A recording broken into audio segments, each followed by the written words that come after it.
the cartridge code of the earliest Pokémon games, there exist moments that 99% of players never witnessed, conversations that triggered only under precise conditions, and glitches that revealed the fragile architecture beneath Kanto's surface. These are not the well-documented exploits or widely discussed strategies, but rather the quiet peculiarities that slipped through testing, the forgotten dialogue branches that required specific player behaviors to activate, and the unexpected consequences of pushing Game Boy hardware to its absolute limits. Before you drift off, maybe tap subscribe for more gentle videos, and let me know where you're listening from tonight as we examine the hidden corners of Generation 1, starting with a scene in Professor Oak's laboratory that remained invisible to nearly every trainer who began their journey in Pallet Town.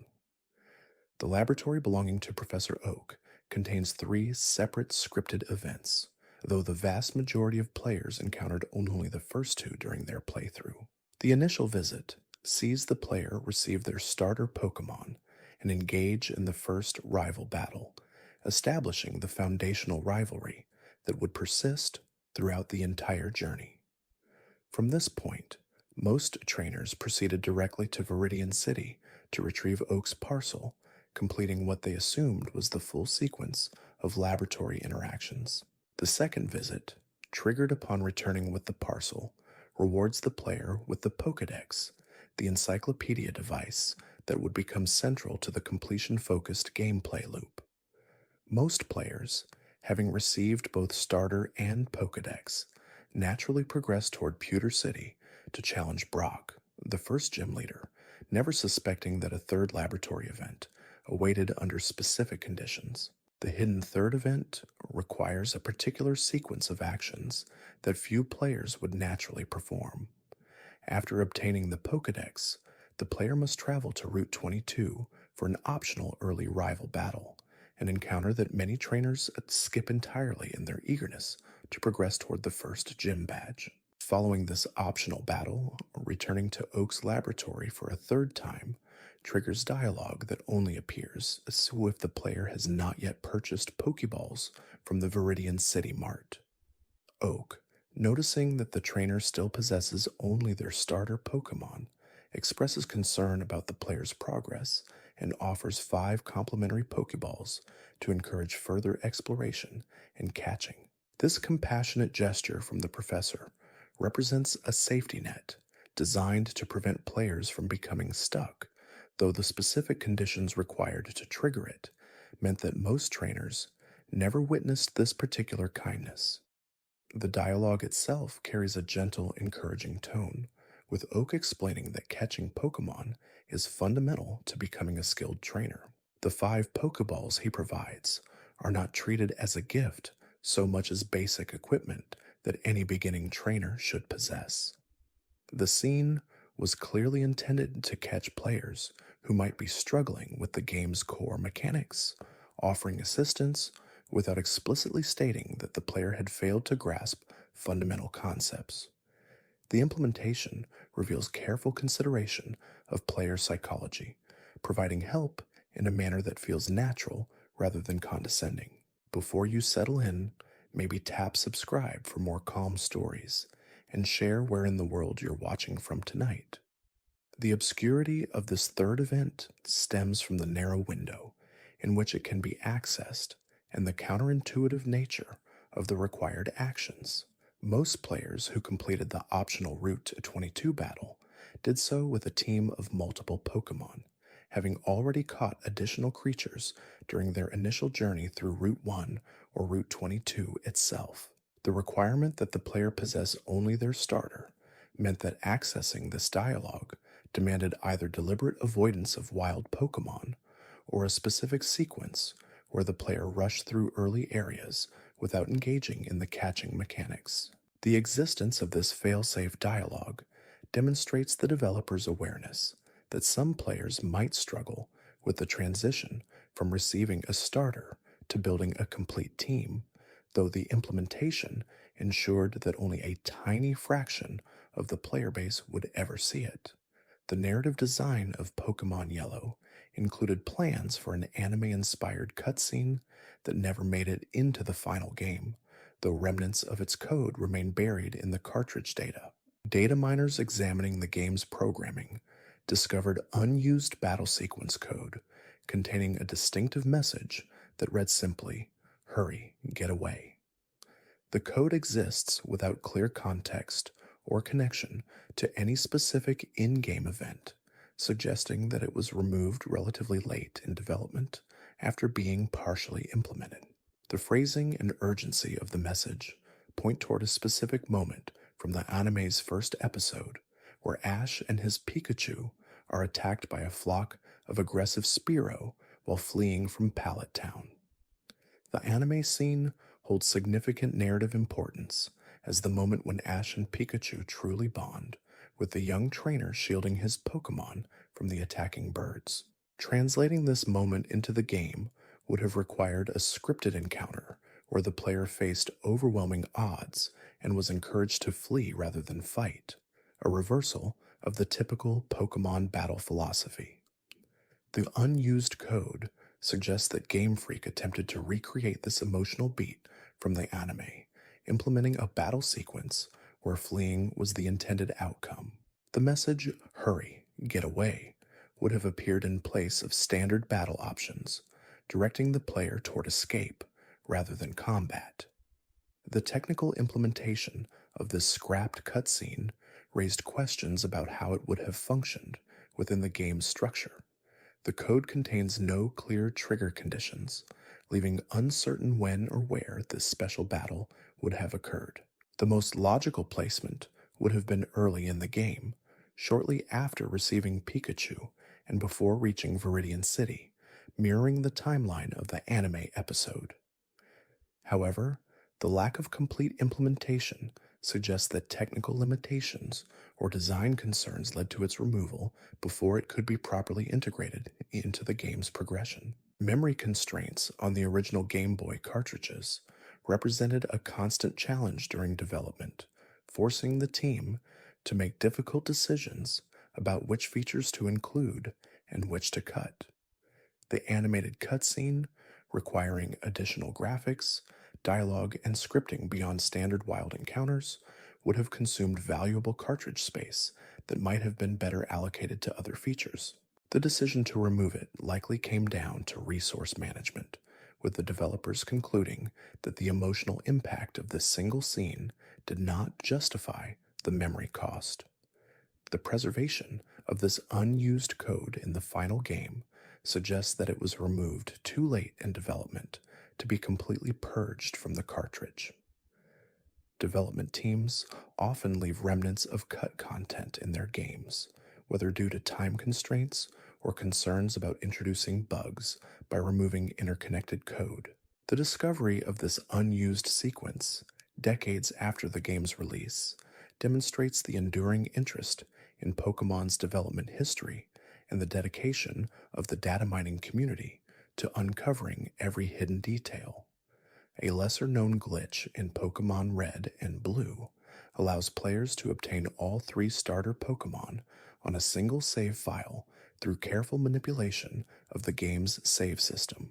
The exploit requires precise timing and carries significant risk of corrupting save data, making it a technique attempted primarily by players willing to experiment with the game's underlying mechanics. The process begins with starting a new game and selecting the desired starter Pokémon, followed by saving immediately after the selection is confirmed. The player then resets the game and starts another new file, deliberately interrupting the save process at a specific moment to merge data from both save files. The core mechanic of this glitch relies on save corruption, intentionally breaking the normal save file structure to combine elements from 2 separate game states. When executed correctly, the corruption places the player in the second game's starting bedroom while retaining the party data from the first save file, which already contains a starter Pokémon. This state allows the player to proceed to Professor Oak's laboratory and select a second starter, as the game registers that no starter has been chosen in the current world state, despite the player already possessing one in their party. The timing required to successfully corrupt the save files in the desired manner is extremely precise, measured in individual frames of animation. Interrupting the save process too early results in the corruption failing to take hold, leaving the player with their original save file in Oak's laboratory. Saving too late overwrites the first file completely, eliminating the party data needed for the glitch to function. The most dangerous outcome occurs when the interruption happens during a particularly unstable frame, potentially corrupting both save files beyond recovery and forcing the player to restart entirely. The frame window for successful corruption is narrow enough that achieving it requires either exceptional timing, repeated attempts, or the use of save states on emulator software. Players attempting this glitch on original hardware often spent hours resetting and retrying, learning through trial and error which visual cues indicated the correct moment to power off the console. The difficulty of execution meant that this glitch, despite being theoretically available to any player, remained obscure even among dedicated fans who actively sought out exploits and sequence breaks. Successfully obtaining a second starter through this method theoretically allows for repetition of the process to acquire the third starter as well, though each iteration carries the same risks and timing challenges. Players who managed to obtain all three starters through this glitch often considered it a badge of honor, proof of their willingness to push the game beyond its intended boundaries. The glitch's existence highlights the fragility of the Game Boy's save system and the unexpected interactions that emerge when players manipulate data structures in ways the developers never anticipated. The trait evolution mechanic, fundamental to completing the Pokédex, can be bypassed through an exploit that allows players to obtain evolved forms of trait-exclusive Pokémon without ever connecting with another game. This method relies on the same underlying glitch that enables encountering Mew and other impossible Pokémon, manipulating the game's battle flag system to force specific encounters, regardless of location or normal spawning rules. The Trainer Fly glitch, as it came to be known, provides access to virtually any Pokémon in the game's data through careful manipulation of special stat values and battle flags. The process begins by setting a battle flag through a specific sequence involving a long-range trainer and strategic use of the pause menu. Trainers with extended sight lines, who engage the player from multiple tiles away, create the necessary conditions for flag manipulation. By opening the start menu on the exact frame when the trainer's sightline activates, the player prevents the battle from triggering, while the game maintains an internal flag indicating that a battle should occur upon the next available opportunity. This lingering battle flag becomes the foundation for the exploit, creating a state where the game expects to initiate combat, but lacks specific information about what that combat should involve. The second phase of the exploit involves providing the game with encounter data by entering a battle against a specific Pokémon whose special stat corresponds to the desired index number. Every Pokémon in Generation 1 is assigned an index number in the game's data, and these numbers determine which species appears during glitched encounters. By battling a Pokémon with a special stat matching the index of a trait evolution like Gengar, Alakazam, or Golem, the player essentially tells the game what to spawn when the lingering battle flag finally triggers. The mathematical precision of this exploit creates opportunities for obtaining specific Pokémon at particular levels through additional manipulation of stats. Each stat modification affects the resulting encounter's characteristics, allowing players to reduce levels through attack-lowering moves like Growl, or increase them through other means. A Gengar obtained through this method might appear at level 7 by default, but using Growl 6 times before ending the battle reduces the encounter level to 1, creating the unusual situation of possessing a fully evolved ghost type before challenging the first gym.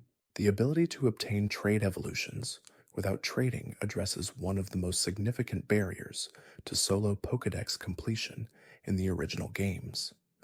Players without access to a link cable, a second Game Boy, or willing trading partners found themselves permanently unable to register certain Pokemon in their Pokédex under normal circumstances. The trainer fly glitch, while certainly not an intended solution, provided a workaround that made true solo completion possible for dedicated players willing to learn the technical execution. The index number system that enables this glitch reveals interesting details about the game's internal organization and development history.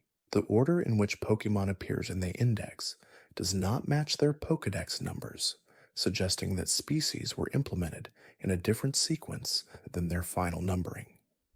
Mew, despite being number 151 in the Pokédex, occupies index position 21, indicating that it was added relatively early in development.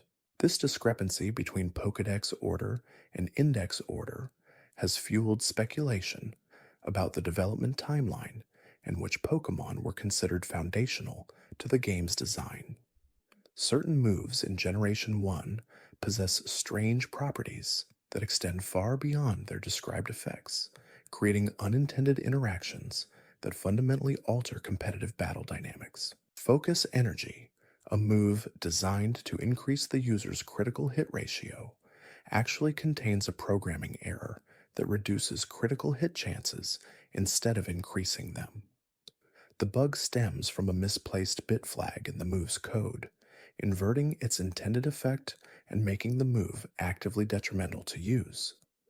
Players who included Focus Energy in their strategies without understanding this hidden flaw inadvertently sabotaged their own battle performance.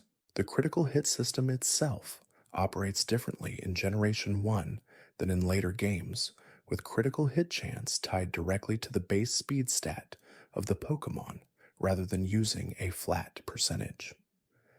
Faster Pokemon naturally score critical hits more frequently, creating a significant advantage for species with high-speed stats. This system rewards offensive, speed-focused strategies and makes slower, defensive Pokemon disproportionately vulnerable to critical hits.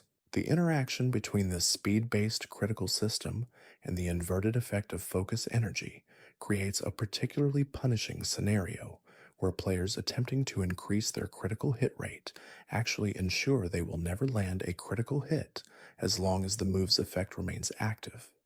The programming error went unnoticed during development and remained in all Generation 1 games, never receiving a patch or correction.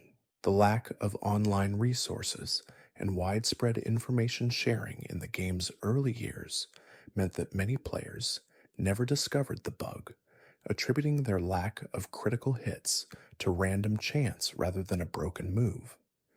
Even players who suspected something was wrong had limited means of confirming their suspicions, as the game provided no internal tools for examining critical hit rates or move effects beyond the brief descriptions in battle. Rest, a move intended to heal the user fully while inducing sleep, contains its own peculiar interaction with the game's sleep mechanics. When a Pokemon uses Rest, it falls asleep for a set duration and awakens automatically after a specific number of turns. However, the sleep counter for Rest operates independently from sleep induced by moves like Sleep Powder or Hypnosis, creating situations where the sleep duration behaves differently depending on the source. A Pokemon asleep from Rest awakens precisely when the internal counter reaches 0, while Pokemon put to sleep by opponent moves face variable wake-up times influenced by additional random factors. The status condition mechanics in Generation 1 lack the refinements and balancing adjustments that would be introduced in later games, creating scenarios where certain status effects prove overwhelmingly powerful. Freeze, unlike in later generations, has no turn limit and no chance of naturally thawing, meaning a frozen Pokemon remains frozen indefinitely unless hit by a fire type move. This makes freeze inducing moves like Blizzard extraordinarily powerful, as successfully freezing an opponent effectively removes their Pokemon from battle permanently. The lack of counterplay options and the permanent nature of the condition made freeze the most devastating status effect in competitive play. Partial trapping moves like Wrap, Bind, and Clamp contain a programming oversight that allows them to prevent the opponent from acting for multiple consecutive turns when they successfully hit. The game's code fails to properly reset the turn counter between uses, meaning a Pokemon caught in a partial trapping move remains unable to act until the move ends or misses. This oversight transforms moves like Wrap into powerful stalling tools capable of completely shutting down opponents, particularly when used by faster Pokemon that consistently move first. Dragonite's Wrap became infamous in Generation 1 competitive play precisely because of this unintended behavior, allowing it to trap and defeat opponents without giving them any opportunity to retaliate. The Badge Boost glitch represents another hidden quirk of Generation 1's mechanics, applying stat boost to Pokemon whenever they use specific stat modifying moves, regardless of whether those moves should affect those particular stats. Each gym badge provides passive stat boosts that are meant to remain constant throughout battle, but the game incorrectly reapplies these boosts every time the player uses a move that modifies any stat. Using a move like Swords Dance, which raises attack, causes the game to reapply all badge boosts, including those to defense, speed, and special stats. This unintended behavior creates a compounding advantage where using any stat boosting move provides benefits far beyond the move's described effect. The ramifications of the badge boost glitch extend throughout competitive play, making certain strategies significantly more powerful than intended. Pokemon that naturally learn stat boosting moves gain disproportionate benefits as from gym badges, while those relying solely on attacks miss out on the additional hidden boosts. The glitch rewards aggressive, setup focused strategies that stack multiple stat boosts, as each boosting move triggers the badge boost reapplication. Players aware of this hidden mechanic could leverage it to create overwhelming statistical advantages, while those unaware fought at a disadvantage without understanding why. If you're still awake halfway through, maybe subscribe before you drift off and tell me what time it is where you're watching from. The Pokemon Tower in Lavender Town houses more than the ghosts and tragedy explicitly shown in the game's surface narrative, as data miners have uncovered references to cut content involving Team Rocket and Ghost-type Pokemon that never made it into the final version. The most significant discovery involves an unused Team Rocket team composition that includes two Marowak, a species closely tied to the tower's central story about a deceased Marowak mother. The presence of multiple Marowak in Team Rocket's possession raises immediate questions about their connection to the ghost encounter and whether a more elaborate storyline was planned before being simplified or removed. The Cubone evolutionary line carries unique significance in Generation 1, as every Cubone is said to wear the skull of its deceased mother, creating a dark origin story that stands apart from most Pokemon lore. The Ghost Marowak encounter in Pokemon Tower represents the literal manifestation of this tragedy, showing players the consequences of Team Rocket's actions in a manner unusually direct for the series. The unused team data suggesting that Team Rocket members once carried Marowak on their teams implies a more explicit connection between the organization and the tower's haunted reputation. The existence of this cut content has led to speculation about whether an entire subplot was removed from the game, potentially one that explored Team Rocket's activities in Lavender Town more thoroughly. The final game presents Team Rocket's presence in the tower as opportunistic, with the organization using the location for radio frequency experiments without clear connection to the ghost encounters. A version of the game where Team Rocket actively hunted Marowak would have created a darker, more explicitly violent tone that might have been deemed inappropriate or too complex for the target audience. The decision to cut Team Rocket Marowak teams could also have been purely practical, related to memory limitations or balancing concerns. Including multiple Team Rocket grunts with Marowak would have required additional sprite data, dialogues, and battle programming, consuming valuable cartridge space. Alternatively, the developers might have concluded that having multiple Marowak in Team Rocket's possession diluted the emotional impact of the single ghost encounter, making the mother's death less unique and therefore less meaningful. The ambiguity surrounding this cut content ensures it remains a subject of fascination for players interested in the game's development history. The evidence exists in the form of data references, but lacks the context that would explain definitively why these teams were planned and why they were removed. This incomplete picture invites speculation and interpretation, allowing players to imagine alternative versions of Pokémon Tower's narrative that might have been darker, more complex, or simply different from what ultimately shipped. The connection between Kanto and Johto extends beyond geographical proximity, as several Generation 1 characters have hidden relationships to the neighboring region that only became clear with the release of Gold and Silver. Lance, the Dragon Master who serves as the final member of the Elite Four and later becomes champion, originates from Blackthorn City in Johto rather than from any Kanto location. His specialty in dragon-type Pokémon directly connects to Blackthorn's Dragon's Den, a training ground for dragon specialists that appears in Generation 2.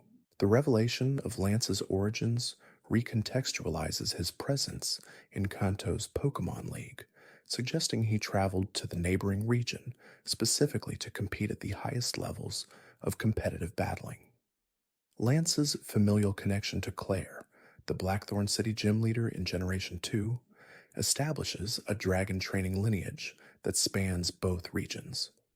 The two are cousins, both trained in the same tradition of dragon mastery that defines Blackthorn's battling culture. This relationship implies that dragon training techniques developed in Johto influenced Kanto's Elite Four through Lance's participation, creating a cultural exchange between regions that predates the player's journey.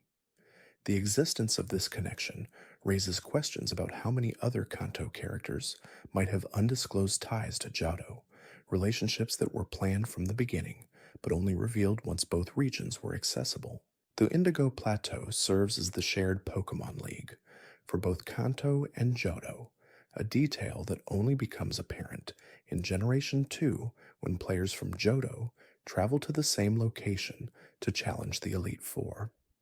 This geographical sharing suggests political and cultural ties between the regions that extend beyond simple proximity. The presence of trainers from both regions competing for the same championship implies either a formal alliance or a shared cultural institution that governs competitive battling across multiple territories. The timeline between Generations 1 and 2 creates additional complexity in understanding regional relationships, as 3 years pass between Red's championship and Gold's journey. During this interval, Lance transitions from Elite Four member to champion. Blue loses his championship title and becomes a gym leader, and the entire Elite Four roster changes. These shifts indicate that the Indigo Plateau League operates as a dynamic institution where positions are earned and lost rather than permanently held, creating a competitive environment where even the most skilled trainers can be displaced by newcomers.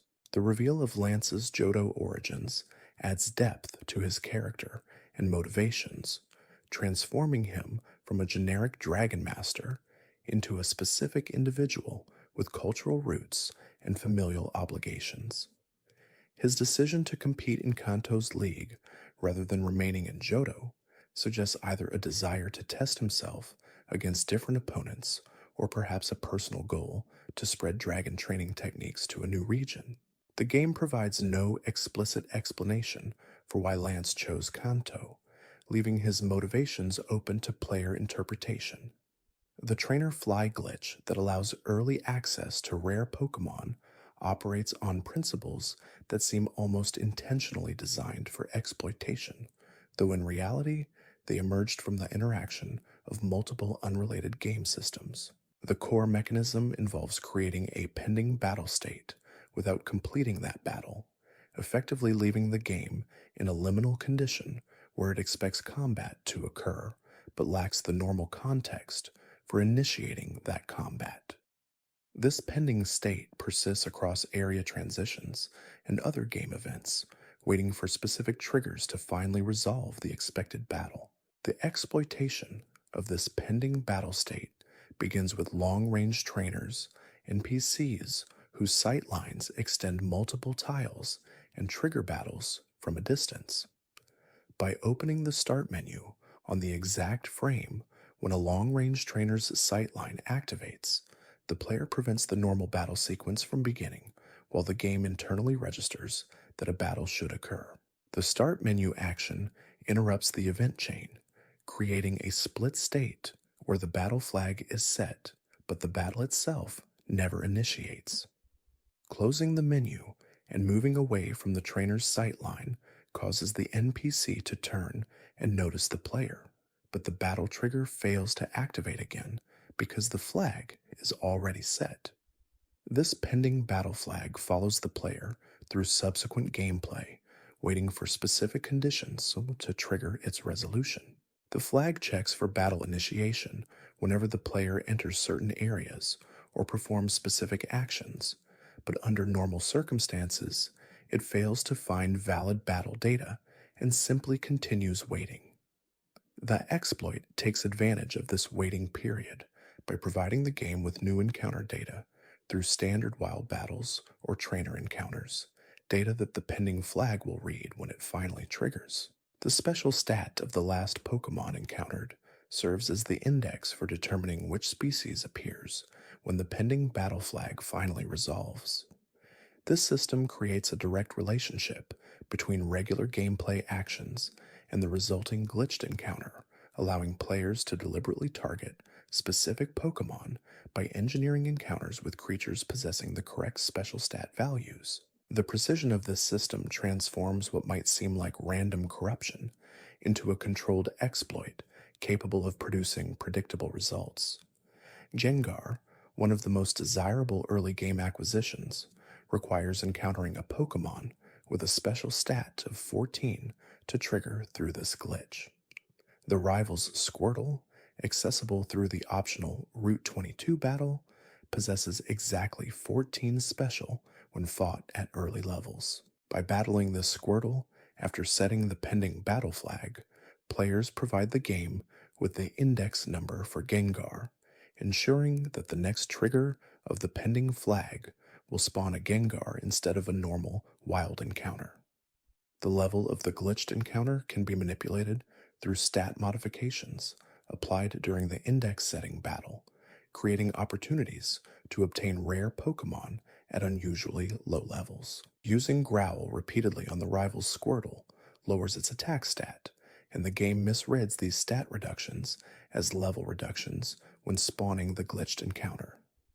Applying Growl 6 times results in a level 1 Gengar, an impossible occurrence under normal circumstances that demonstrates the depth of control players can achieve over this exploit. The practical applications of this glitch extend far beyond simple Pokédex completion, enabling sequence breaks and challenge runs that dramatically alter the game's intended progression.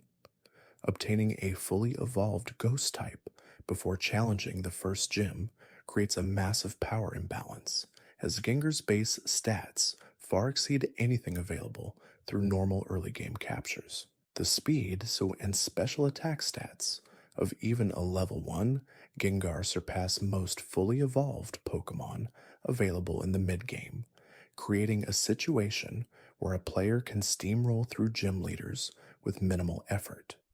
However, The challenge of actually catching the glitched encounter adds an element of risk that prevents this exploit from being entirely trivial. Gengar at level 7, the default level when no stat modifications are applied, appears with its full move pool and will actively try to defeat the player's Pokémon. The fight becomes a race to reduce Gengar's health enough to make capture possible without accidentally causing it to faint, all while managing the player's own weaker early game team. Players who successfully navigate this challenge earn their overpowered ghost type through a combination of technical knowledge and battle skill. The existence of such a powerful exploit in Generation 1 speaks to the experimental nature of the game's development and the limited testing resources available to catch every possible edge case. Modern game development includes extensive quality assurance testing specifically designed to find and eliminate exploits like the trainer fly glitch. But the constraints of Game Boy development in the 1990s made comprehensive testing nearly impossible.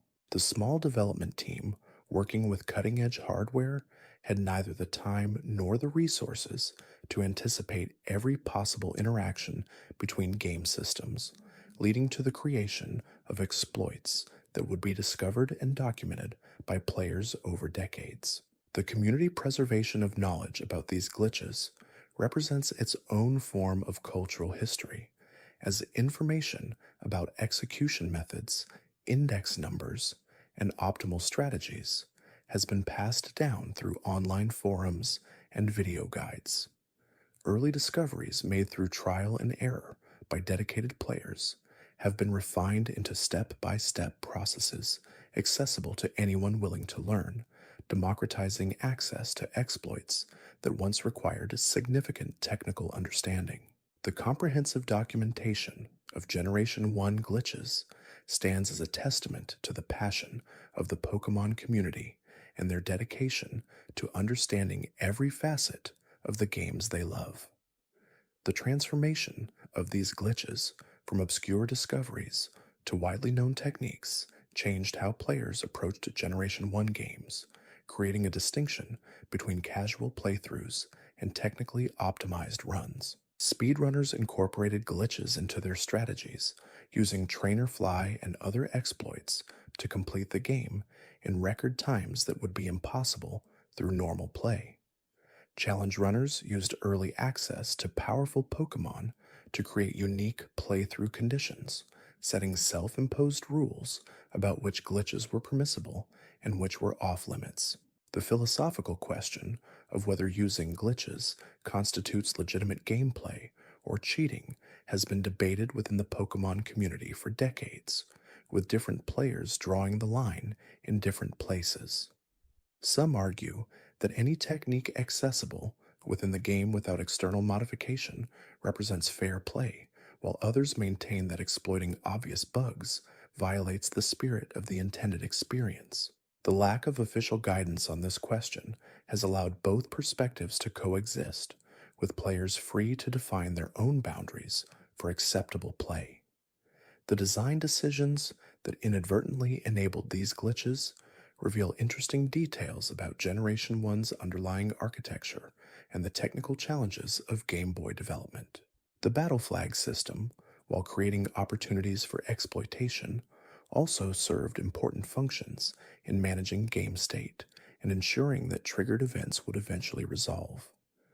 The special stats' dual role in calculating battle statistics and serving as an index reference demonstrates the efficient use of limited data structures where single values performed multiple functions to conserve memory. These technical compromises, necessary for fitting a complete RPG onto a Game Boy cartridge, created the conditions for exploits while simultaneously enabling the game's existence. The preservation of these glitches across multiple versions of Generation 1, including the international releases and the later Yellow version, suggests that fixing them was either impossible or deemed not worth the development resources. Correcting fundamental systems, like the battle flag architecture, would have required extensive reworking of interconnected code, risking the introduction of new bugs or compatibility issues. The development team likely concluded that these exploits, while powerful, existed far enough outside normal gameplay that most players would never encounter them accidentally.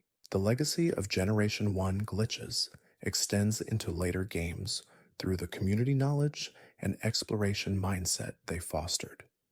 Players who learned to think critically about game systems and look for unintended interactions in Generation 1 carried that analytical approach to subsequent Pokemon releases, leading to the discovery of exploits and sequence breaks in every generation.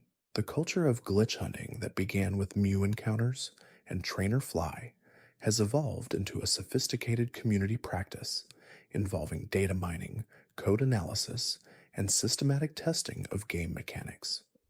The specific glitch enabling early Chinger access highlights the arbitrary nature of the index number system and how slight variations in execution produce wildly different results. A special stat of 14 yields Gengar, but 15 produces Nidorino, a dramatically less impressive outcome. The precision required to target specific encounters creates a learning curve where players must understand both the mechanical execution of setting battle flags and the mathematical relationships between stats and index numbers. This knowledge barrier ensures that even though the glitch is well documented, successful execution still requires study and practice.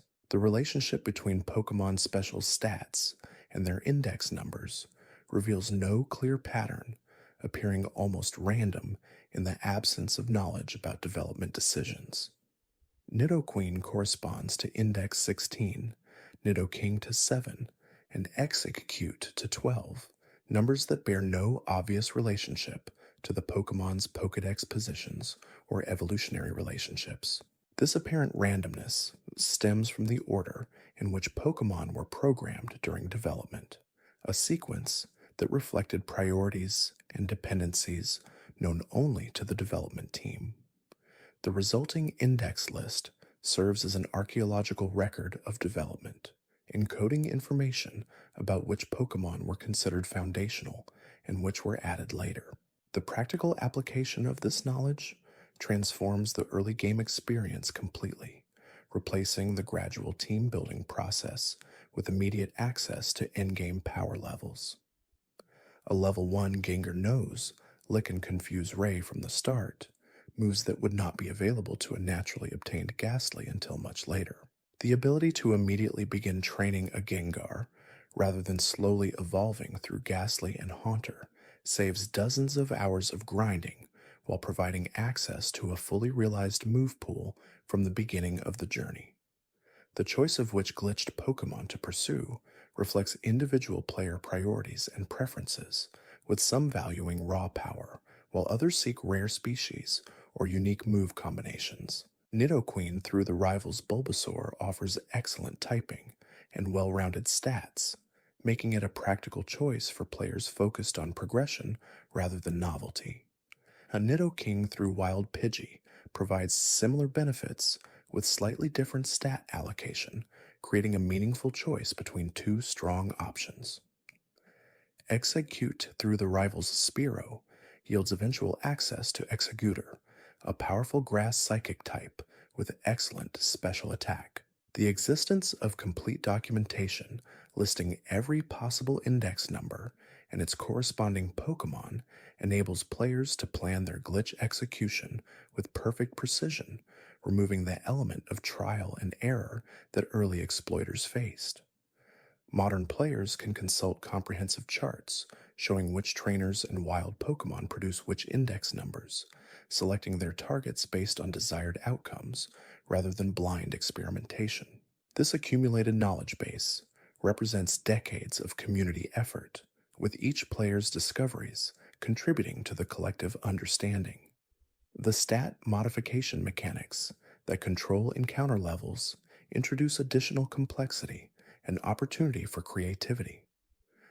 Beyond simple level reduction, through Growl, players discovered that other stat-modifying moves produce different effects on the glitched encounter's characteristics. Defense-lowering moves affect different aspects of the spawn, creating opportunities to manipulate additional parameters beyond just level. The full scope of possible modifications exceeds what most players explore, with edge cases and unusual combinations producing unexpected results that continue to be documented by dedicated researchers. The tension between using these glitches and experiencing the game as intended creates a personal decision point for every player. The knowledge of the glitch's existence changes how one approaches early game progression, as the possibility of obtaining Gengar before Brock transforms route planning and team composition strategies. Some players deliberately avoid learning about glitches to preserve the intended experience, while others embrace them as part of the game's full mechanical landscape. Neither approach is objectively correct, and the availability of both options enriches the overall player experience. The documentation and teaching of these glitches has evolved from obscure knowledge shared in specialized forums to mainstream content accessible through video guides and written tutorials. The democratization of this information means that any player with internet access can learn to execute even the most complex glitches, eliminating the gatekeeping that once limited this knowledge to dedicated communities. This accessibility has both positive and negative effects, preserving knowledge that might otherwise be lost, while potentially diminishing the sense of discovery that comes from finding exploits independently. The cultural impact of Generation 1 glitches extends beyond the Pokemon community into broader gaming culture, where these exploits are referenced as examples of emergent gameplay and unintended player creativity. The trainer fly glitch appears in discussions of how players interact with game systems in unexpected ways, using tools provided by developers for purposes never imagined during development. This player agency, the ability to find new uses for existing mechanics, represents a form of collaborative creativity where the community discovers possibilities that the original creators never envisioned. The technical limitations that enabled these glitches also shaped the game in positive ways, forcing developers to create elegant solutions to complex problems. The special stats serving multiple purposes, the battle flag system managing event triggers, and the index number approach to Pokemon identification all emerged from the necessity of fitting massive amounts of content into minimal space. These compromises, while creating exploit opportunities, also demonstrate the ingenuity required to develop compelling games on severely limited hardware. The preservation of Generation 1 code in its original form, without patches or updates, means that these glitches exist in a frozen state, Yongyuan accessible to anyone playing the original cartridges or accurate emulations. Modern games receive constant updates that fix exploits and balance issues, creating a moving target where glitches discovered today might be patched tomorrow. Generation 1's static nature ensures that knowledge documented decades ago remains relevant, creating a stable foundation for community practice and exploration. The relationship between official game content and community-discovered exploits creates an interesting dynamic where players possess knowledge that exceeds the developer's original intentions. The community understands Generation 1's systems more thoroughly than anyone on the development team needed to during creation, having spent decades analyzing every interaction and documenting every edge case. This accumulated expertise represents a form of reverse engineering, where players reconstructed the game's internal logic through experimentation and observation, rather than access to source code. The specific choice of Gengar as a target for early game exploitation reflects its status as one of Generation 1's most desirable Pokemon, combining excellent stats with unique typing and move pool. Ghost-type Pokemon were extremely rare in Generation 1, with only the ghastly line representing the type in the original Pokédex. This scarcity made Gengar particularly valuable, as it offered capabilities unavailable through other species. The combinations of rarity and power ensures that obtaining Gengar early creates a qualitatively different gameplay experience, not merely a quantitative advantage. The psychological impact of possessing an impossibly powerful Pokemon from the start transforms the player's relationship with the game's challenge curve. Early gym battles designed to teach fundamental mechanics become trivial when approached with a level advantage measured in dozens of levels. The satisfaction of overcoming challenges through skill and strategy is replaced by the satisfaction of breaking the game's systems and achieving the impossible. Both experiences have value, and the choice between them reflects individual preferences about what makes games enjoyable. The iterative nature of glitch discovery and documentation demonstrates how community knowledge evolves over time, with each generations of players building on previous discoveries. Early exploiters stumbled upon effects through accident and experimentation, gradually understanding the underlying mechanics through trial and error. Later researchers formalized this knowledge into systematic explanations of how the glitches worked and why specific actions produced particular results. Modern players inherit this accumulated wisdom, accessing in minutes what took years for the community to collectively piece together.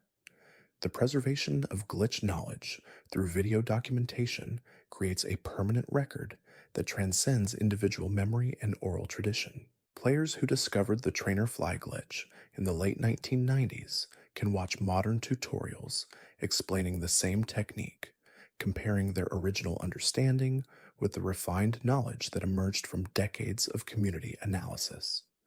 This temporal continuity connects different generations of players through shared exploration of the same game systems, creating a multi-generational community united by curiosity about Generation 1's hidden depths. As we drift deeper into the nature of these obscure discoveries, it becomes clear that they represent more than simple exploits or interesting trivia.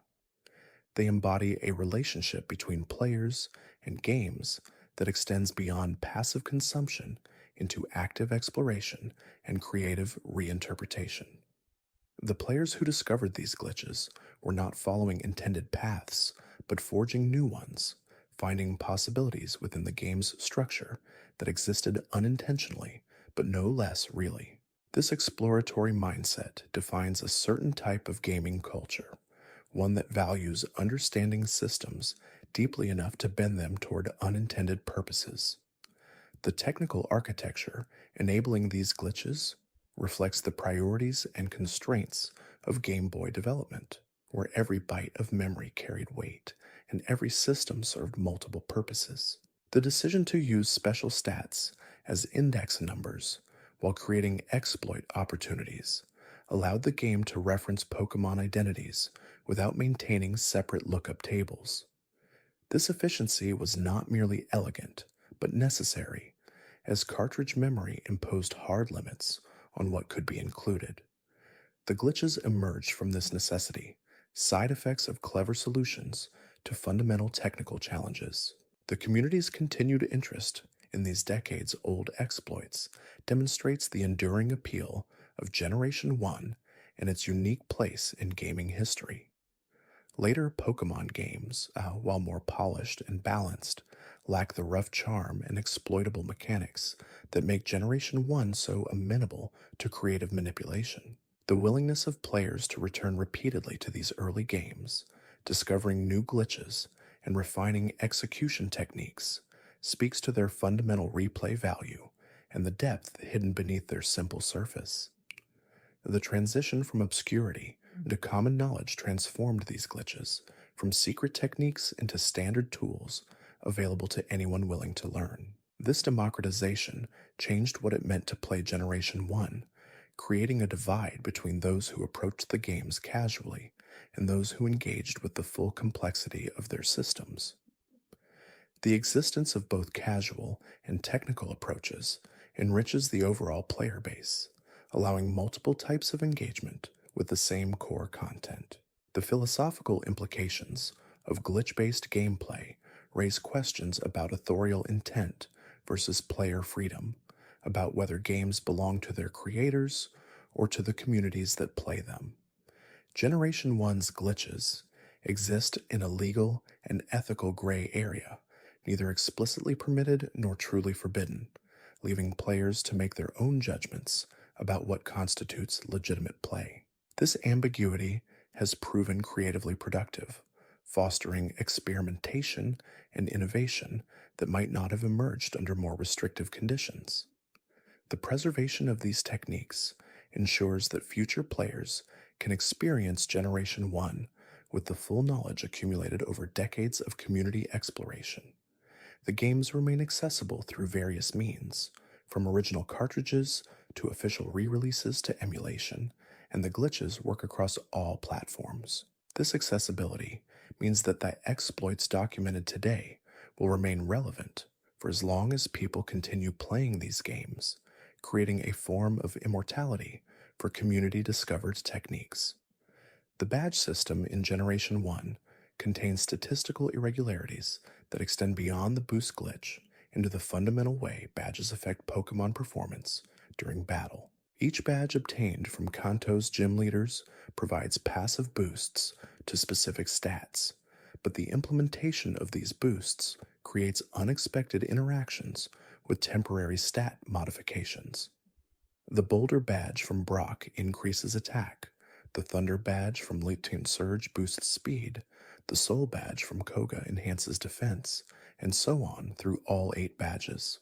The game recalculates and reapplies these badge boosts whenever any stat-changing move is used, creating a cascading effect where single moves trigger multiple stat increases.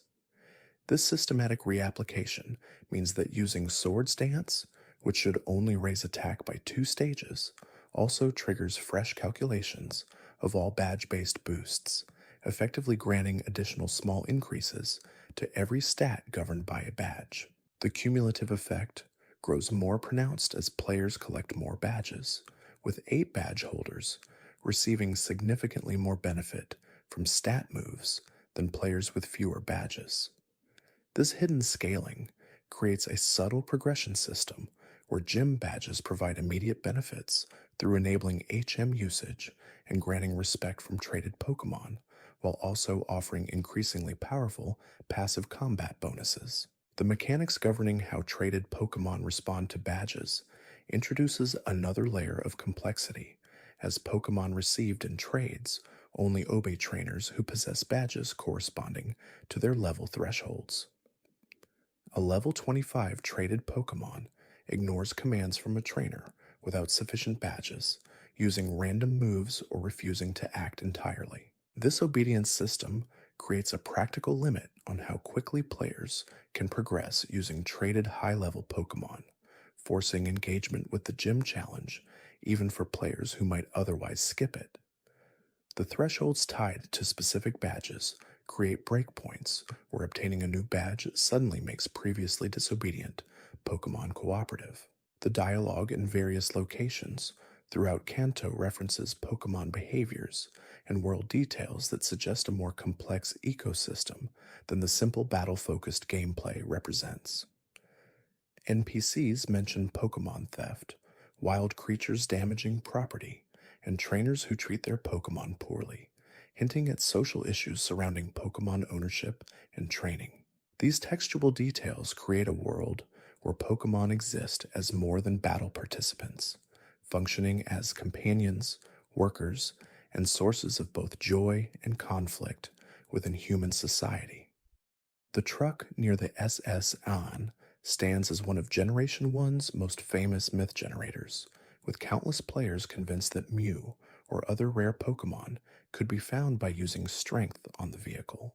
The truck's placement, accessible only through specific sequence-breaking techniques involving surf, made it feel like a reward for clever exploration.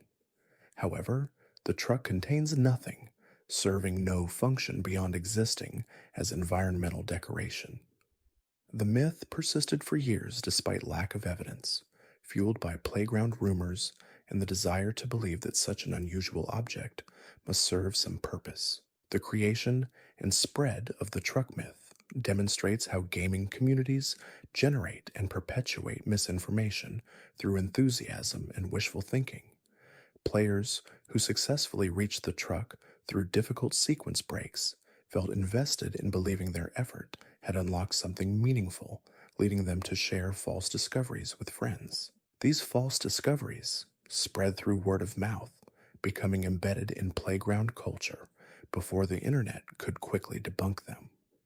The truck myth represents a particular moment in gaming history when information moved slowly enough for false rumors to establish themselves as common knowledge. The unused Safari Zone Pokemon data suggests that additional species were planned for inclusion in the Safari but were cut before implementation. References in the game's code point toward Pokemon that would have made the Safari more diverse but were removed for unknown reasons. The decision to cut these Pokemon might have been motivated by balancing concerns, as making too many rare species available in the Safari could have trivialized the challenge of completing the Pokédex. Alternatively, memory limitations might have forced the developers to reduce the Safari roster to make room for other features. The Safari Zone itself operates under unique catching mechanics that replace traditional battle weakening with bait and rock throwing, creating a probabilistic approach to capture where player skill has less impact than luck. The decision to implement these alternative mechanics reflects a desire to vary gameplay and prevent the Safari from feeling like yet another route with tall grass. However, the mechanics frustrated many players who found the random nature of Safari captures unsatisfying compared to the skill-based catching of normal routes. The limited step counter adds additional pressure, creating a time management element that transforms Safari exploration into a resource optimization puzzle. The way certain Pokemon types interact with moves in Generation 1 reveals inconsistencies that were later corrected in subsequent games. Psychic types, for example, have no effective counters due to a programming error that makes them immune to Ghost-type moves, despite those moves being described as super effective. The Bug-type moves available in Generation 1 are universally weak, ensuring that Bug types cannot effectively damage Psychic Pokemon, even though the type matchup should favor Bug. These oversights created a metagame where Psychic types dominated competitive play, with Pokemon like Alakazam and Mewtwo facing few effective counters. The Ghost-type immunity to normal and fighting moves works as intended, but the reverse immunity that should make normal types immune to Ghost moves was incorrectly implemented, allowing Ghost moves to affect normal types as neutral damage. This error, and combined with the Psychic immunity to Ghost, creates a type system where Ghost types struggle to find useful matchups despite their theoretically unique position. The low power of available Ghost-type moves compounds this problem, ensuring that even when type matchups favor Ghost Pokemon, they lack the offensive tools to capitalize on those advantages. The special stat in Generation 1 combines what would later become special attack and special defense into a single value, creating situations where Pokemon excel at both special offense and defense, or struggle with both. This unification makes specially oriented Pokemon like Alakazam overwhelmingly powerful, as their high special stat provides both devastating attacks and excellent resistance to special damage. Later generations split special into separate offensive and defensive stats, allowing for more nuanced specialization and creating opportunities for Pokemon to excel in one aspect of special combat while struggling in another. The critical hit calculation in Generation 1 uses base speed as the primary factor, making faster Pokemon significantly more likely to land critical hits than slower species. This system creates a compounding advantage for speed-focused Pokemon, which already benefit from moving first and now also score critical hits more frequently. The high critical hit rate on fast Pokemon makes defensive strategies less viable, as even defensive Pokemon with high HP can be rapidly worn down by critical hits that bypass stat modifications. The mechanic rewards offensive play and makes stall-oriented strategies risky against fast opponents. Certain moves in Generation 1 have secondary effects that trigger far more frequently than their described percentages suggest, creating situations where low probability effects occur with surprising regularity. Some moves with 10% chances of causing status conditions actually trigger those conditions 15 or 20% of the time due to rounding errors in the probability calculations. These discrepancies between described and actual effect rates create a subtle gap between player expectations and reality, where moves perform either better or worse than their descriptions suggest. The way experience gain is calculated creates significant differences in leveling speed between traded and original team Pokemon. Traded Pokemon gain 50% bonus experience from all battles, making them level significantly faster than Pokemon caught by the player. This boost was intended to compensate for the obedience issues that plague high-level traded Pokemon, giving them a leveling advantage that would help lower-level traded Pokemon catch up to the player's team. However, the combination of experience boost and obedience thresholds creates a strange dynamic where traded Pokemon are most useful when kept below the next obedience threshold, as leveling them past that point makes them disobedient until the next badge is obtained. The Fame Checker feature that would appear in later games has roots in Generation 1 NPC dialogue that references famous trainers and their accomplishments. Characters throughout Kanto mention the Elite Four members by name, discuss the champion's reputation, and reference legendary trainers from the past. These dialogues create a sense of history and established excellence that the player is working to join, positioning the championship as a meaningful achievement rather than simply the end of the game. The way NPCs discuss trainers and their Pokemon hints at a broader culture of battling that extends beyond the player's personal journey. The department store in Celadon offers items through a tiered floor system that gradually introduces more powerful and expensive products as players ascend through the building. The organization of items by floor creates a physical progression through the store that mirrors the player's progression through the game, with early floors offering basic supplies, while upper floors stock rare and valuable items. The rooftop vending machines provide drinks that can be traded to NPCs for TMs, creating a simple trade economy where relatively cheap drinks convert into valuable moves. The way certain trainers are positioned creates unavoidable battles that force players to engage with specific challenges. These mandatory encounters teach battle mechanics and type matchups in controlled scenarios, ensuring that players cannot progress without demonstrating basic competence. The placement of these trainers also controls game pacing, creating natural breaks in exploration where players must pause and battle rather than rushing through areas. These design decisions reflect an understanding that players might skip optional content if given the choice, requiring mandatory checkpoints to ensure everyone experiences core gameplay elements. The naming system for player character, rival, and Pokemon allows for personalization, but also creates opportunities for inappropriate or juvenile names that the developers could not fully prevent. The character limit on names and the available character set constrain what players can input, but creative players find ways to create crude or offensive names within those limits. Later games would implement filtering systems to prevent certain combinations, but Generation 1 lacks such protections, allowing players complete freedom in naming. The way route design guides and player movement creates a carefully controlled exploration experience that feels open while actually being quite linear. Obstacles like ledges that can only be jumped down, trainers blocking paths, and HM requirements create a sequence of gates that open as the player progresses. This guided exploration prevents players from reaching late game areas unprepared while maintaining the illusion of freedom to explore wherever one wishes. The design philosophy balances player agency with developer controlled progression, creating a structure that supports players without making them feel constrained.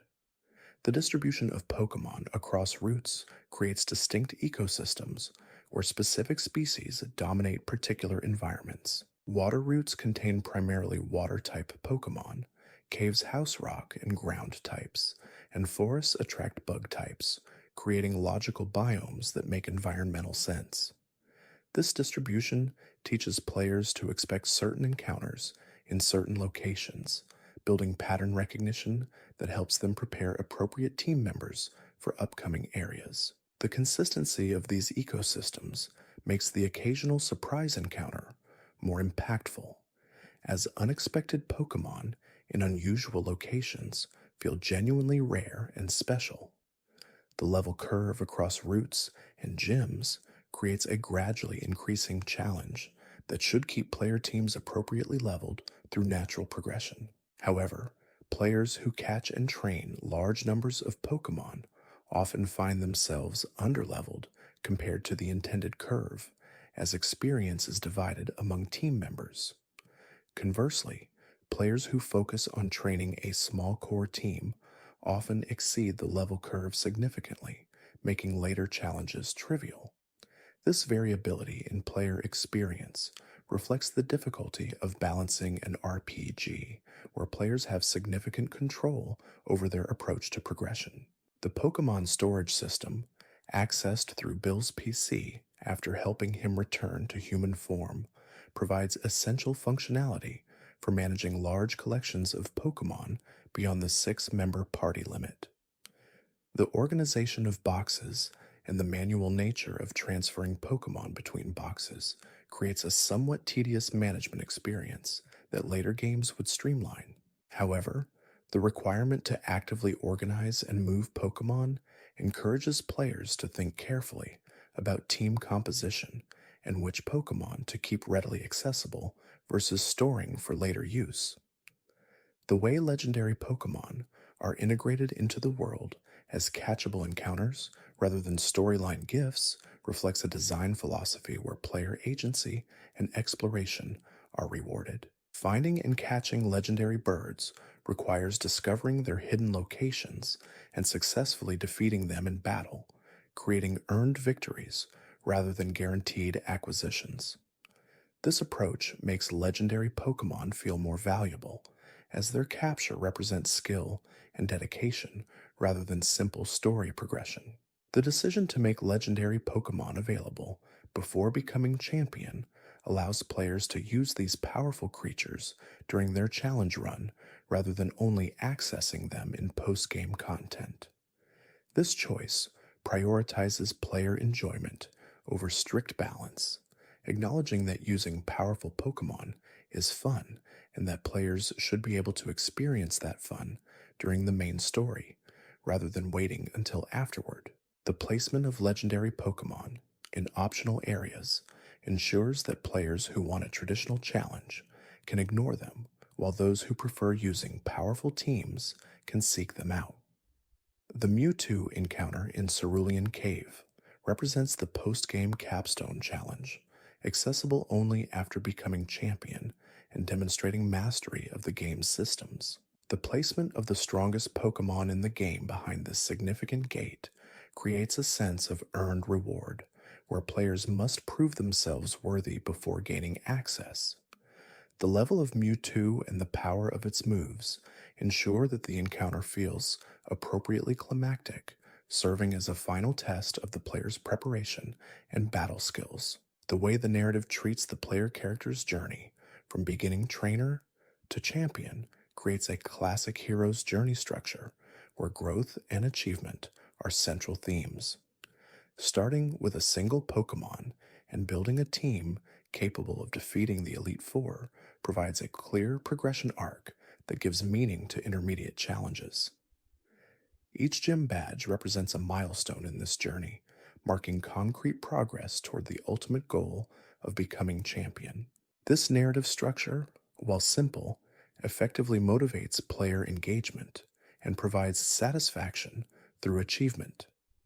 The rival character serves as a measuring stick for player progress, consistently appearing with a team slightly stronger than what the player might naturally possess at each encounter. This design ensures that rival battles provide appropriate challenge without becoming impossible, creating memorable obstacles that test the player's current strength.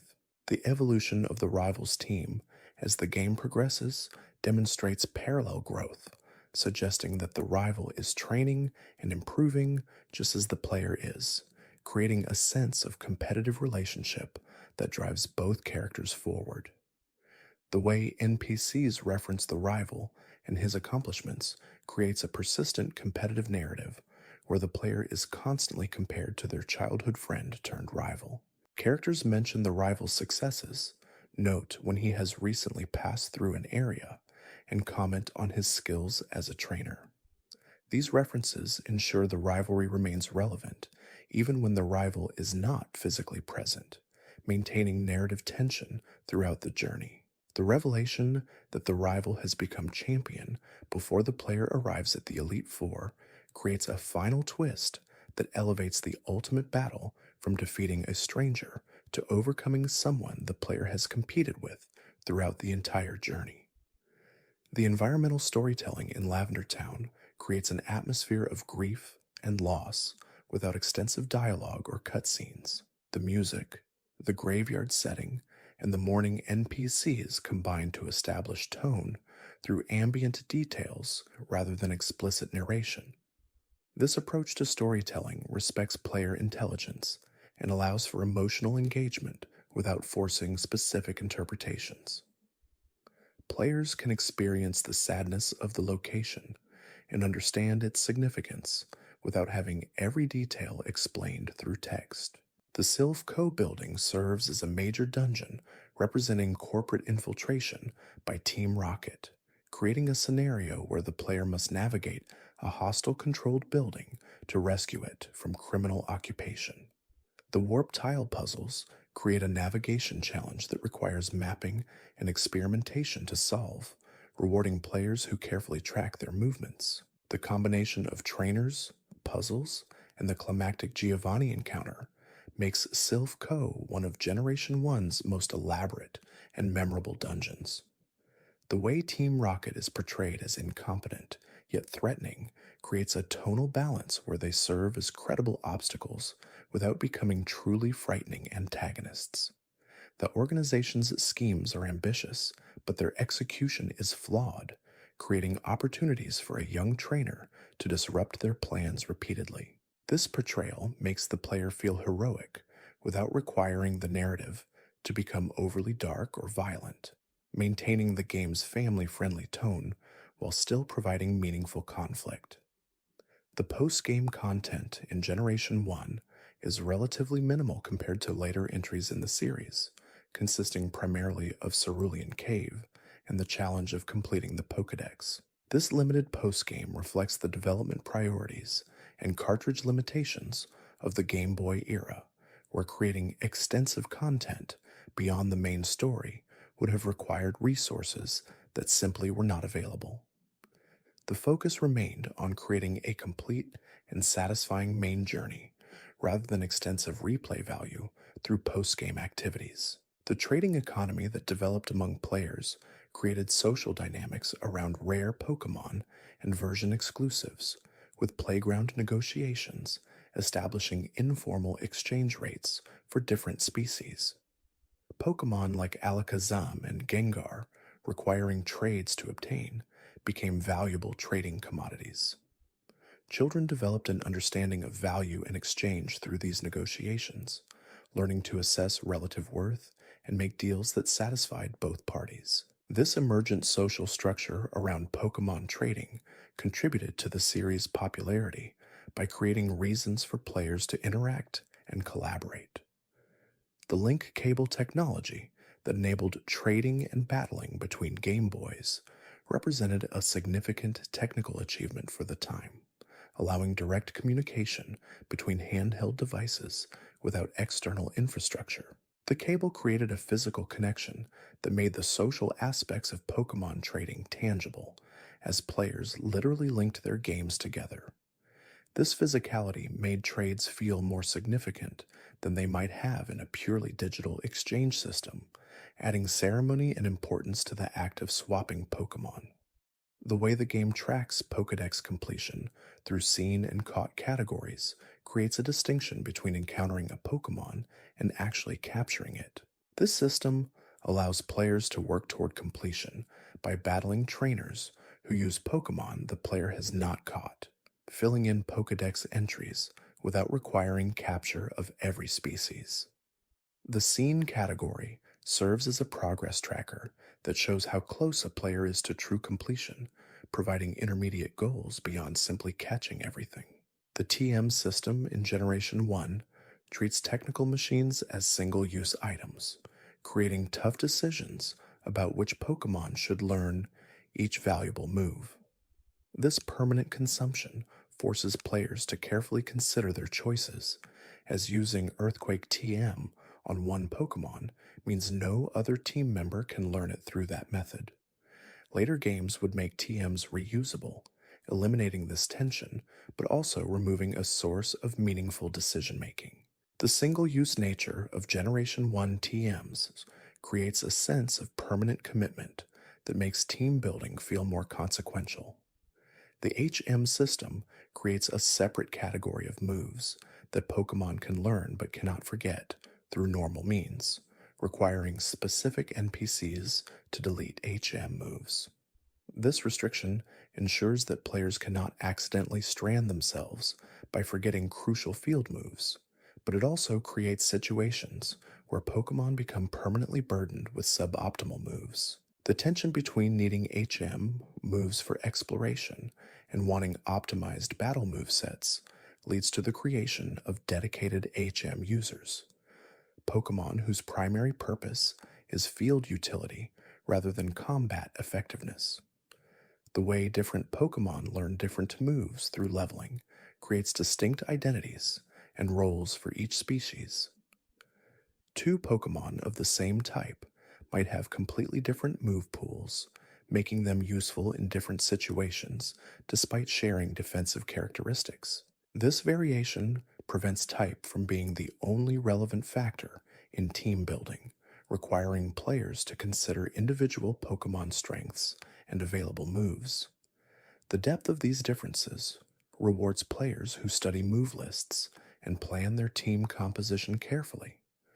The version-exclusive Pokemon mechanic creates an artificial scarcity that drives trading between players who own different versions. Species available in red cannot be caught in blue, and vice versa, ensuring that completing the Pokédex requires either trading with other players or owning both versions.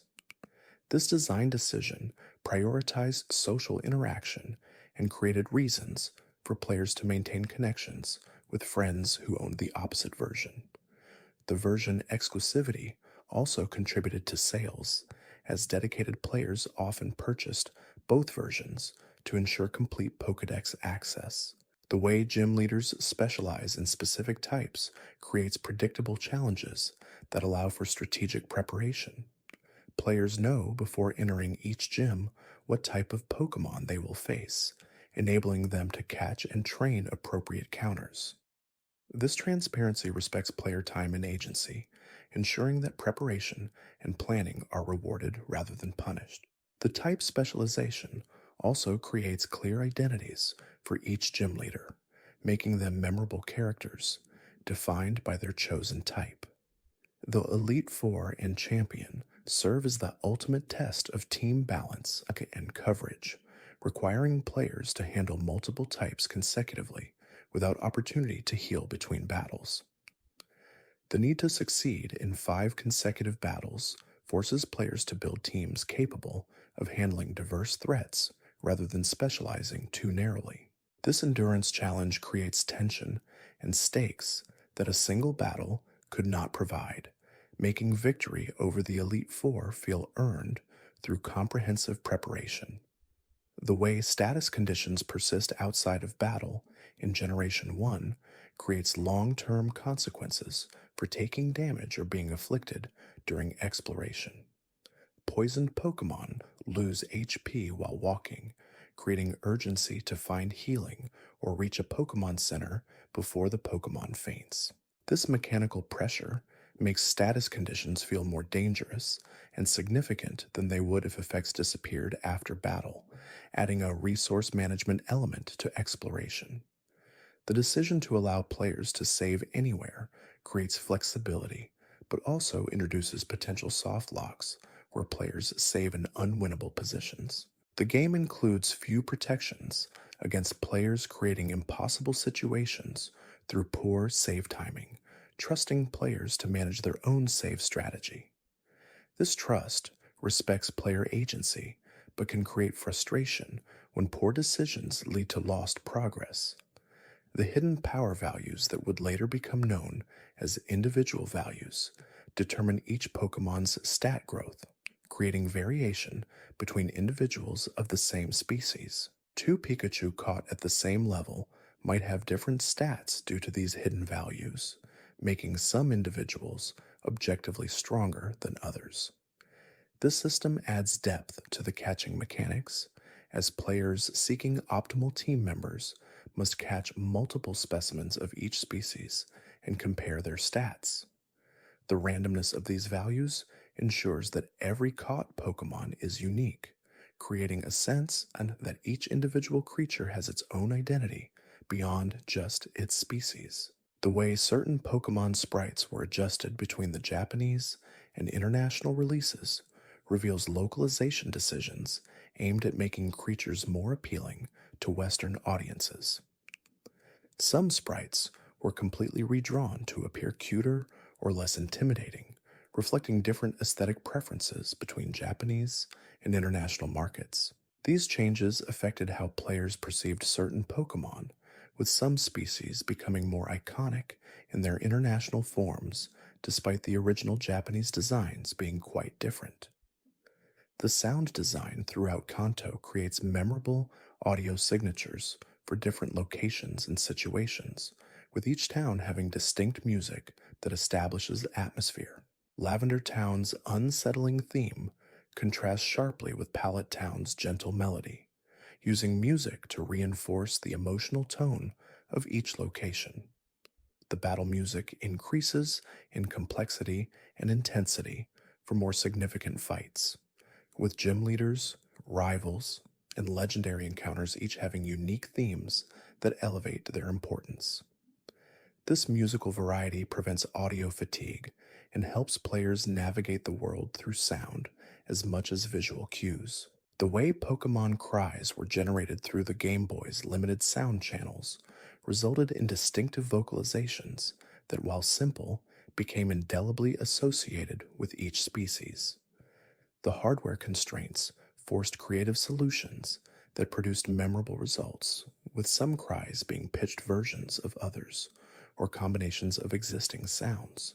The lo-fi quality of these cries contributed to Generation 1's unique audio identity, creating an aesthetic that later games would reference even when working with more advanced sound hardware. The choice to make certain Pokemon like Eevee gifts from NPCs rather than wild encounters creates special moments where players receive unique creatures without the randomness of wild catching. These gift Pokemon often come with backstory or context that makes them feel more significant than creatures simply found in tall grass. The Eevee received in Celadon City, for example, arrives as a thoughtful present rather than a battle trophy, creating a different relationship between trainer and Pokemon from the outset. The daycare system introduces breeding mechanics in a primitive form, allowing players to deposit Pokemon for leveling, but not yet enabling egg production that would define later games' breeding systems. The passive leveling provides a way to train Pokemon without active grinding, though at the cost of missing any moves learned during the daycare period. This trade-off between convenience and control reflects the game's general philosophy of offering players choices with meaningful consequences. The famed checker concept that would appear in later games has its roots in how Generation 1 NPCs discuss famous trainers and their accomplishments, creating a sense that the player's achievements are being noticed and discussed throughout Kanto. The way characters reference the player's badge count or mention hearing about a talented trainer creates a narrative of growing reputation that parallels mechanical progression. This attention to the player's rising fame adds narrative weight to mechanical achievements, making gym victories feel important not just for unlocking new abilities, but for establishing the player's place in Kanto's training culture. The design of Pokemon Center healing stations as free, unlimited resources eliminates resource management anxiety and ensures players can always recover between challenges. This generous design philosophy prioritizes player experience over difficulty, recognizing that forced resource scarcity creates frustration rather than engagement. The instant, complete healing provided by centers creates natural breakpoints in gameplay, where players can reorganize teams and prepare for upcoming challenges without worrying about conserving healing items. The way certain routes contain trainers who can be battled repeatedly if the player blacks out and respawns creates opportunities for grinding experience and money. These renewable resources ensure that players who struggle with upcoming challenges can always fall back to earlier areas to strengthen their teams. The respawning trainers after defeat mechanics create a safety net that prevents players from becoming completely stuck, though it also means that failure carries limited consequences beyond lost time. The placement of rare candy items throughout the world provides alternative leveling options for players who want to quickly boost specific Pokemon. The scarcity of these items creates decisions about which Pokemon to use them on, similar to the TM conservation decisions. The ability to bypass level grinding entirely for chosen Pokemon demonstrates the developer's understanding that not all players enjoy repetitive battles, offering shortcuts for those who prioritize story progression over mechanical engagement. The Nugget Bridge sequence creates a gauntlet of battles culminating in a Team Rocket recruitment attempt, introducing the criminal organization through personal interaction rather than abstract villainy. The bridge serves as an early test of endurance battling, requiring players to succeed in multiple consecutive fights without healing. The Nugget reward creates a clear incentive to attempt the challenge, while the Team Rocket encounter adds narrative context to the mechanical trial.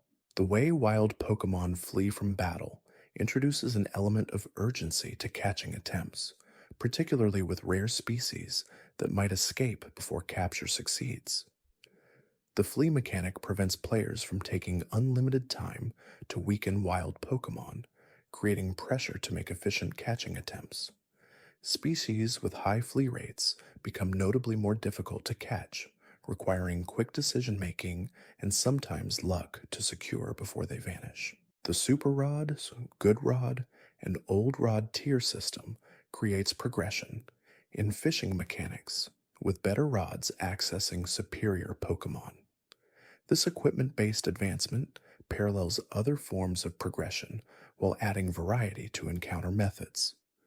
The requirement to obtain better rods from specific NPCs creates mini-quests scattered throughout the world, rewarding exploration with improved tools.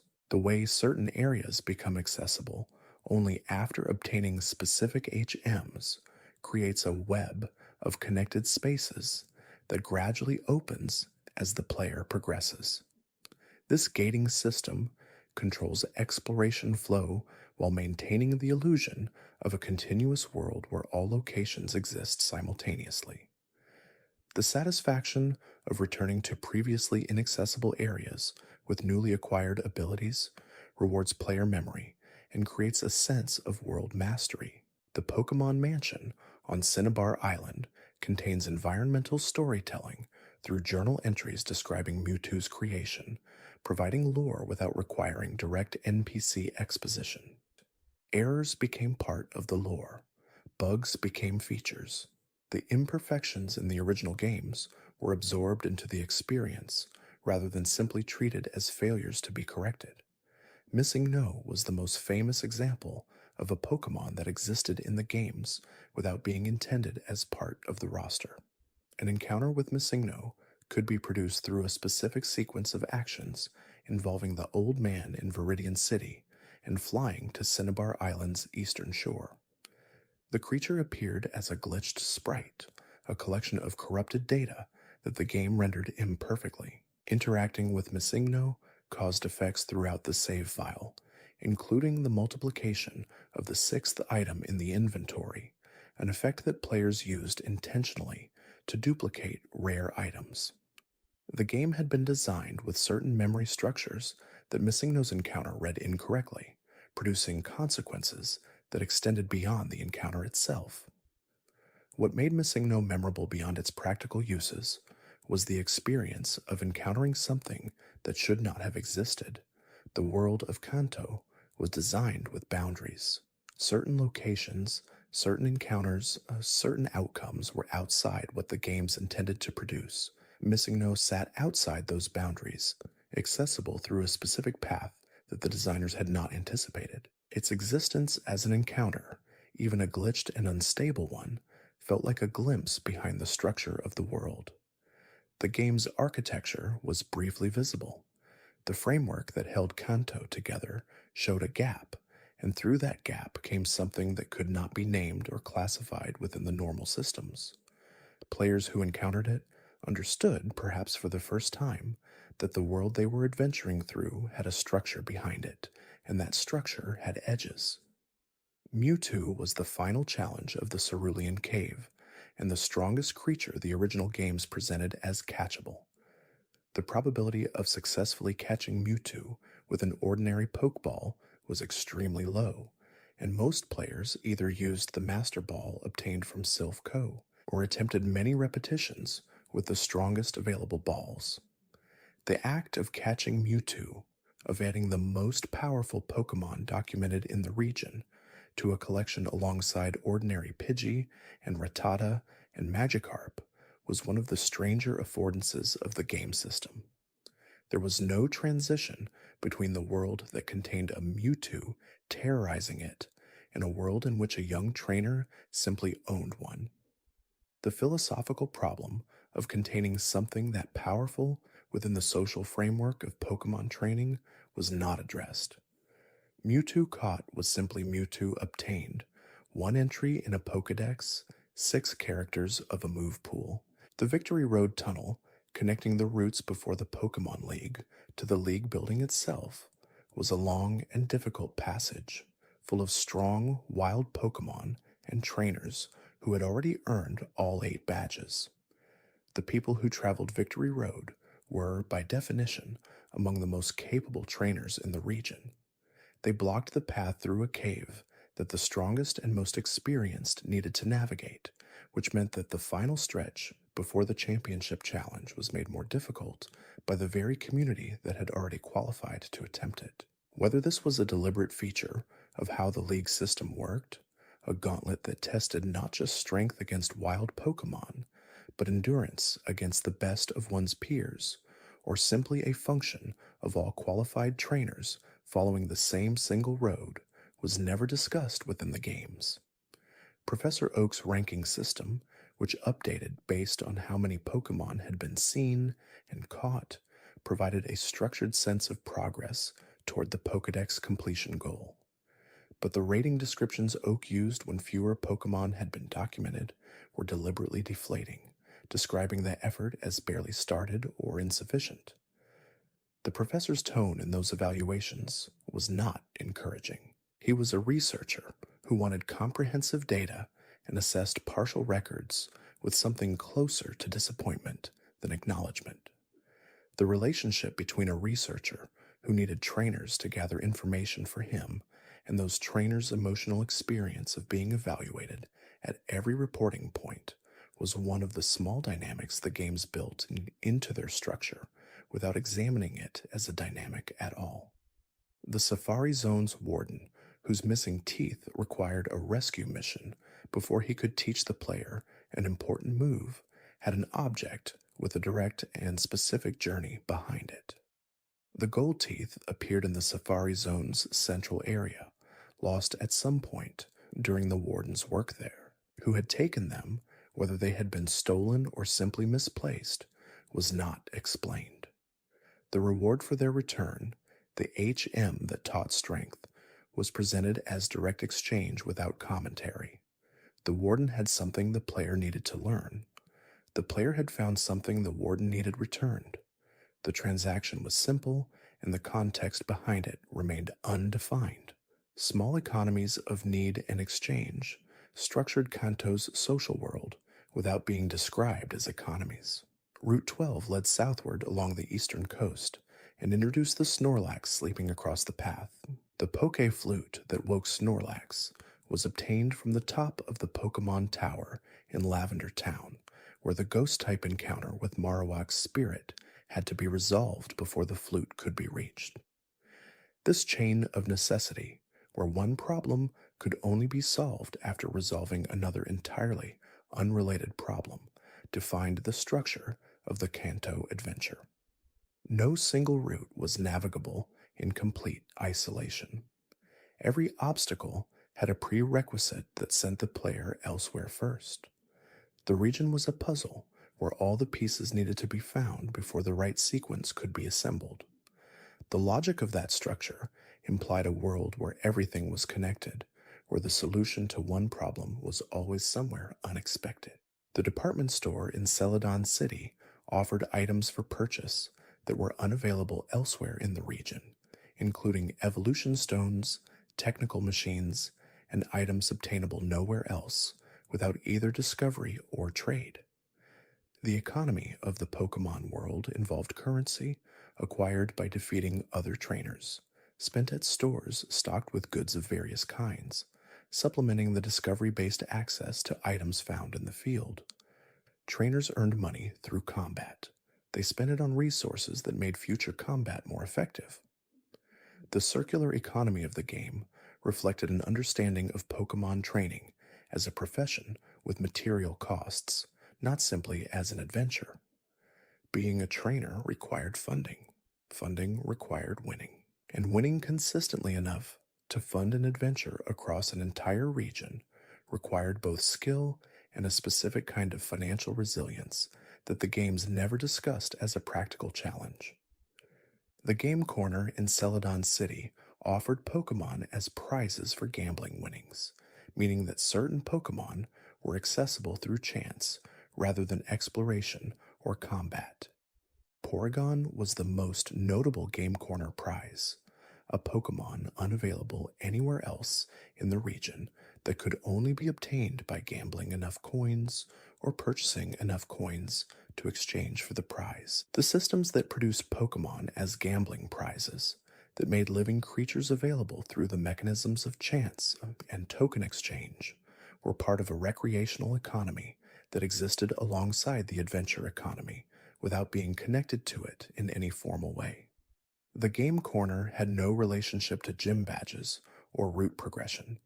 It simply existed as an alternative path to certain resources, available to anyone with enough patience or enough coins. The Celadon department store's rooftop contained a small garden area and a refreshment vendor, details that suggested the building's designers had considered the experience of shopping as something that included rest and outdoor access. The attention to small environmental details in Kanto was one of the ways the world communicated that it had been designed thoughtfully rather than simply built as a series of functional locations. Rooftop gardens on department stores, seaside cottages belonging to researchers, the Vermilion Gym's trash can puzzle, the lighthouse in Olivine, which is not Kanto, but shares the same tradition of small functional details suggesting larger world systems. Every location in Kanto suggested something about what daily life there looked like for people who were not on an adventure, people who simply lived in a world that also happened to contain the extraordinary things the adventure was built around. Team Rocket grunts in dialogue referenced Giovanni and their organization with enough consistency to suggest that loyalty to the criminal enterprise was genuine rather than simply enforced. The grunts, who were defeated in various locations throughout the region, expressed frustration at losing but rarely seemed confused about their goals or uncertain about their allegiance. Whatever Giovanni had built, it produced followers who identified with the organization's purpose strongly enough to stand in caves and hideouts, waiting for trainers to challenge them. The structure of that loyalty, what Team Rocket offered its members in exchange for participation, and what the members understood their activities to be achieving, was never described from their perspective. Grunts were obstacles. Their interiority was not part of the adventure's concern. The rocket hideout beneath the Celadon game corner had a specific configuration that required finding a hidden switch to access its lower levels. The hideout contained multiple floors, cages with Pokemon apparently held against their will, and Giovanni at its deepest point. Giovanni's presence personally in a hideout that also served as the backroom of a gambling establishment he apparently ran reflected the concentration of criminal operations in a single location. He had not delegated the hideout to a subordinate. The leader of an organization operating across the region chose to station himself in a basement beneath a casino rather than in a more isolated or defensible location. Whether this reflected confidence, convenience, or simply the early stage of world design where all villains occupied specific fixed locations, the choice communicated something about Giovanni's character that the games never elaborated on. The Pokemon Mansion on Cinnabar Island was built sometime after the research it housed had been completed, which placed the order of events slightly ambiguous. The journals inside described experiments that ultimately resulted in Mewtwo escaping and destroying the facility, but the mansion's architecture, its multiple floors, its variety of rooms, suggested a facility designed for long-term habitation and extended research, not a temporary laboratory. Someone had invested significantly in the infrastructure of the Cinnabar project. The decision to fund and build a permanent research facility on a volcanic island, to staff it with scientists working on the creation of a new life form, and to then lose control of that life form entirely, was a series of choices that no character in the games was accountable for after the fact. The researchers were gone. The facility was destroyed. The funding source was never named. Blaine's fire-type Pokemon were matched well to a volcanic island environment. Cinnabar's geology, an active volcanic island with the heat and geological instability that implied provided natural habitat for fire-type species. But the relationship between the island's environment and its gym's type specialization was presented as given rather than explained. Did Blaine choose Cinnabar because it suited his Pokemon? Did the island attract fire-type specialists over generations until its gym naturally reflected that tendency? Did Blaine himself have any connection to the research conducted at the mansion he lived beside? None of these questions were raised by the games, though they sat quietly in the spaces between the island's details. The Seafoam Islands, accessible from the south coast of the Kanto mainland, housed Articuno in their deepest chambers. The puzzle to reach Articuno required manipulating boulder-based obstacles to redirect current through underground water passages, a navigation challenge that suggested someone had designed the path intentionally rather than finding it naturally. Who had arranged the boulders inside the Seafoam Islands, and why, was not addressed. The implication was either that the cave had been structured by previous human activity, or that the boulder arrangement was simply part of the geological reality. But the precision of the puzzle required to reach Articuno, the sense that the obstacles formed a specific sequence with a specific solution, made the natural explanation feel less satisfying than an intentional one. Articuno itself, once reached, stood at the lowest point of the cave in a chamber surrounded by ice. It made no move toward the player until the player approached it. The legendary bird waited in a specific position, in a specific location, as though something had placed it there, or as though it had chosen that location and remained in it. whether Articuno possessed enough awareness to make choices about where to be and how to exist, whether its stillness in the cave represented patient waiting or simply the absence of any stimulus that would trigger movement, was not possible to determine from the encounter itself. The experience of finding Articuno was the experience of finding something that seemed to have been waiting without knowing for what. Zapdos in the power plant occupied a different kind of space.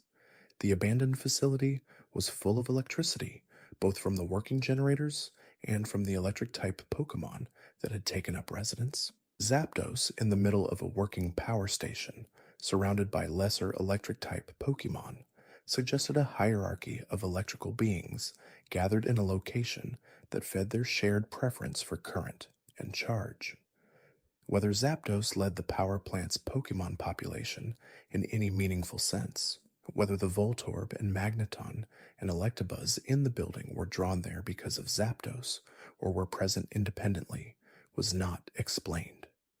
The legendary bird was simply there, in the center of a facility it had apparently claimed, occupying a space that human technology had abandoned and wild electricity had filled.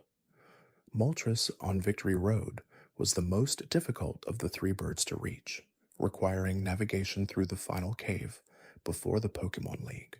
Players who found Moltres did so at a point in their journey when they were already committed to the championship challenge, already past most of what the region had offered. The fire type's legendary, sitting in the most challenging section of the journey, placed it at the edge of what the adventure contained, a reward visible only to those who had already traveled far enough to be nearly done. Whether Moltres was placed there deliberately within the logic of the world, or whether the placement was simply a design choice about encounter pacing, the effect was the same. Finding Moltres felt like finding something at the limit of what Kanto had to show. The relationship between the three legendary birds and the legendary bird Lugia, who would appear in the adjacent Johto region, was eventually developed in later games into a framework of balance and conflict. In the original Kanto games, no such framework existed. The three birds were simply powerful, singular, and located at the extremes of the region. Whether anything maintained balance between them, whether they ever encountered each other, and what the consequences of those encounters might be, were questions that the original games did not raise, because they had not yet developed the mythology that would eventually give those questions context. The mountains of Kanto, particularly the area around Mount Moon and the connection to the rock tunnels and later routes, suggested a geological history to the region that the adventure moved through without examining. The different rock formations, the underground passages, the fossils embedded in certain stone walls, all implied that Kanto had a history far longer than the human civilization currently occupying it. Before gyms and roots and the Pokémon League, the land had its own story written in its rock layers and underground waterways. Pokémon had lived there through geological changes that had formed the caves where trainers now traveled. The world beneath the world, the one that existed before the adventure and would continue after it, was present in every underground section without being acknowledged by anyone who lived on the surface. Professor Oak's Pokédex project, the assignment that sent the player out into the world in the first place, was described as a comprehensive catalog of all Pokémon. The data being collected was observational, information about what each species looked like and how it behaved. But the Pokédex entries that resulted from this collection were sometimes contradictory across different versions of the games, sometimes described behaviors that had never been directly observed, and sometimes included speculative content presented as fact. The scientific validity of the Pokédex as a document was questionable even within its own claims. Entries described things that had happened to specific individuals, treating them as species-wide facts. Entries described abilities that, if real, would have profound consequences for the world, without any evidence that anyone had systematically tested those claims. The Pokédex was documentation produced by children on behalf of an elderly researcher who stayed in his laboratory.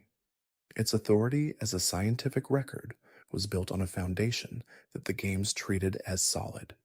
What the Pokedex could not contain was the relationship between a trainer and a specific Pokemon.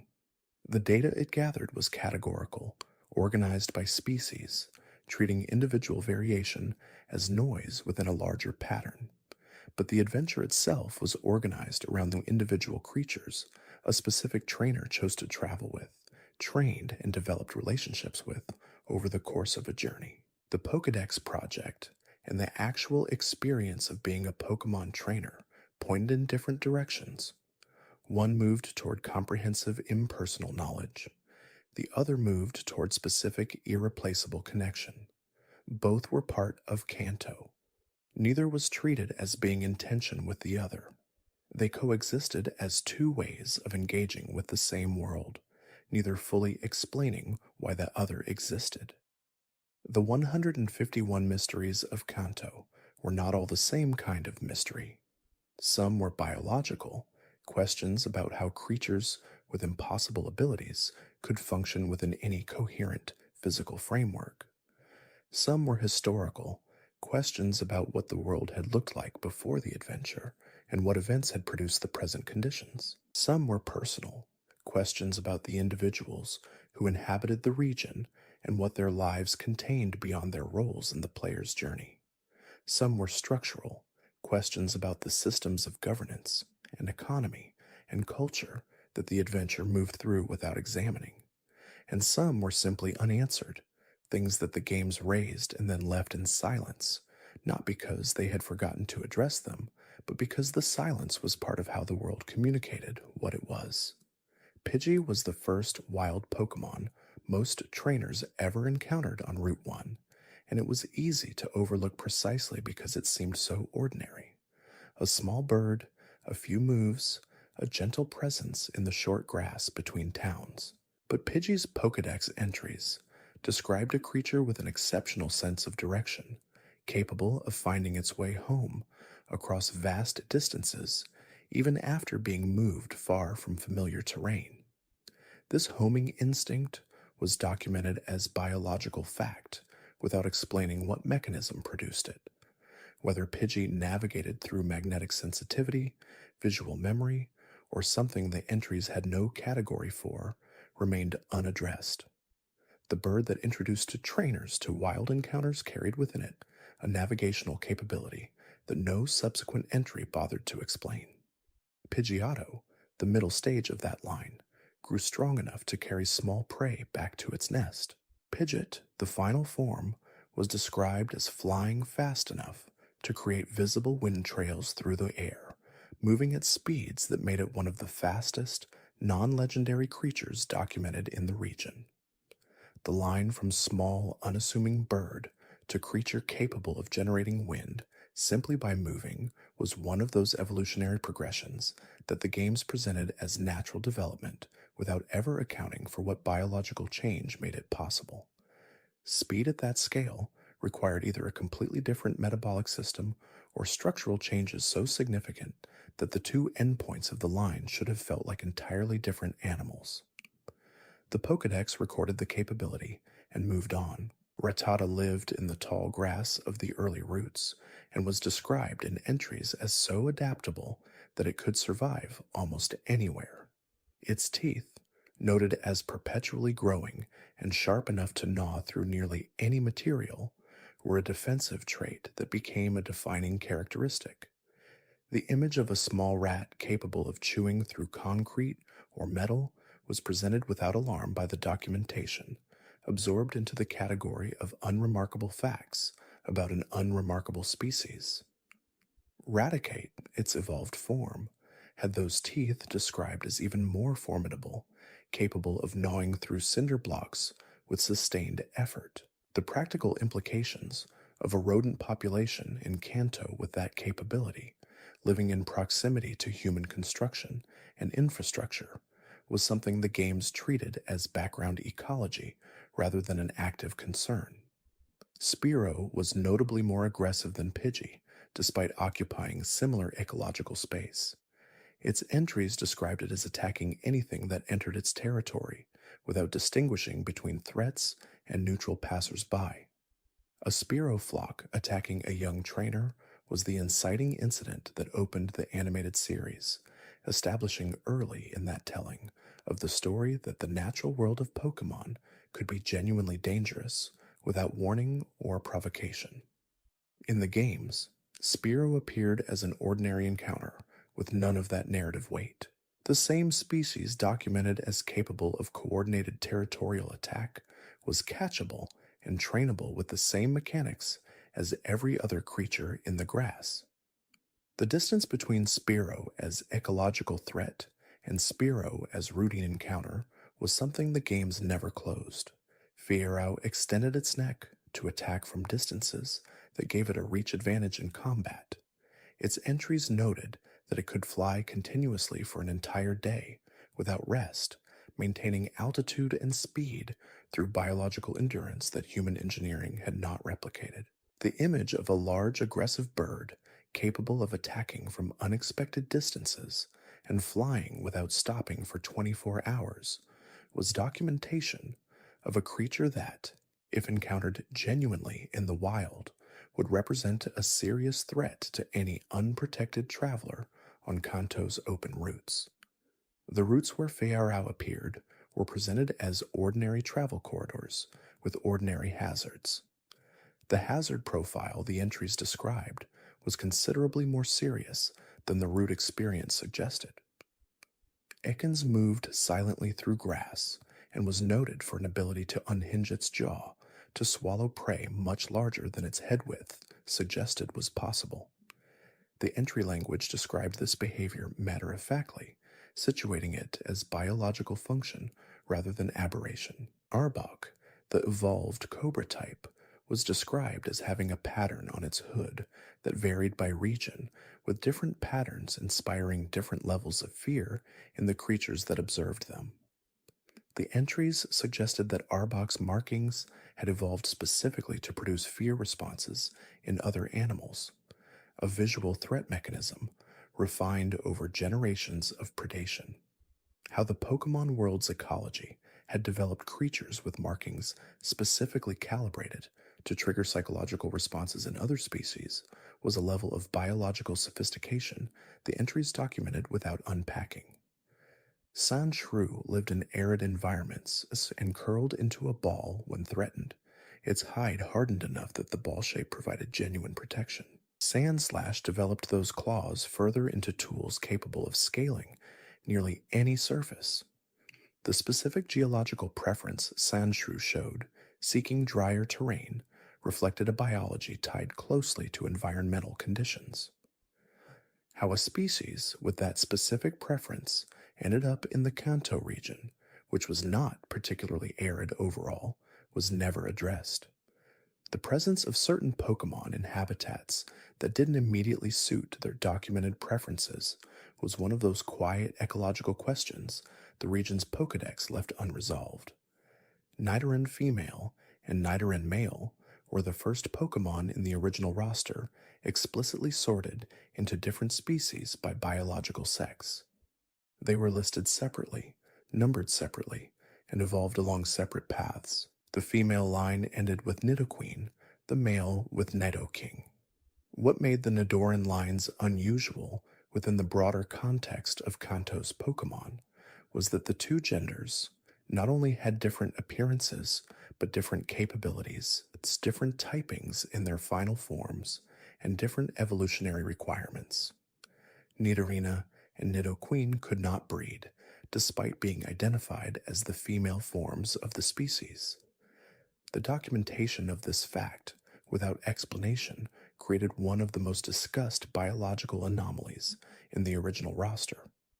Why the female line had lost the ability to reproduce, while the male line retained it, and what that implied about the species' long-term survival, was a question the Pokedex introduced without answering.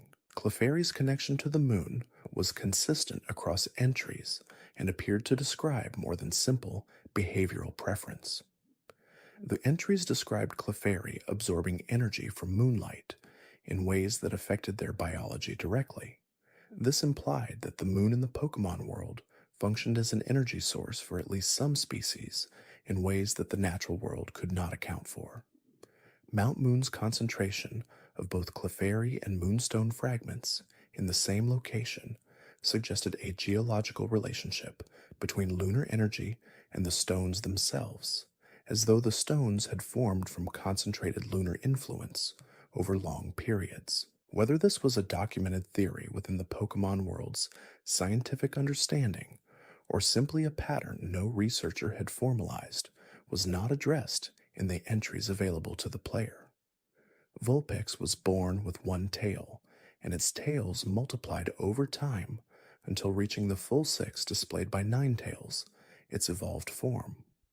The process by which a single tail divided into six, or by which new tails grew to supplement existing ones, was described as connected to the creature's internal fire, with each tail carrying heat generated from within the body.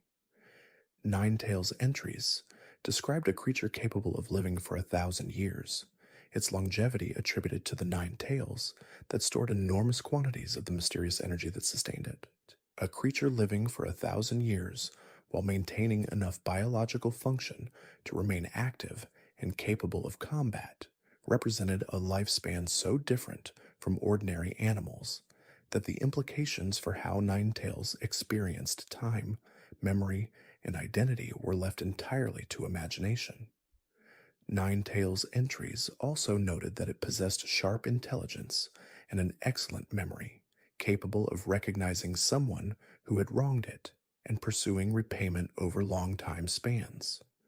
Whether this represented something like grudge bearing in a psychologically meaningful sense, whether the intelligence described constituted consciousness in a morally significant way, was documentation that entries left at the threshold of implication. The combination of 1,000-year lifespan with sharp memory and the documented tendency toward long-term grievance was a personality profile that made Ninetales one of the most quietly unsettling creatures in the Kanto roster once its entries were read carefully.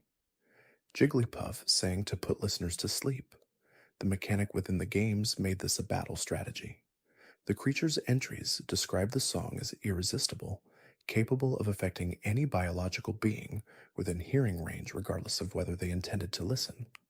The anger Jigglypuff reportedly felt upon finding its audience asleep was documented as a character trait rather than a biological response, attributing to the creature an emotional reaction specific enough to suggest a distinct psychological experience.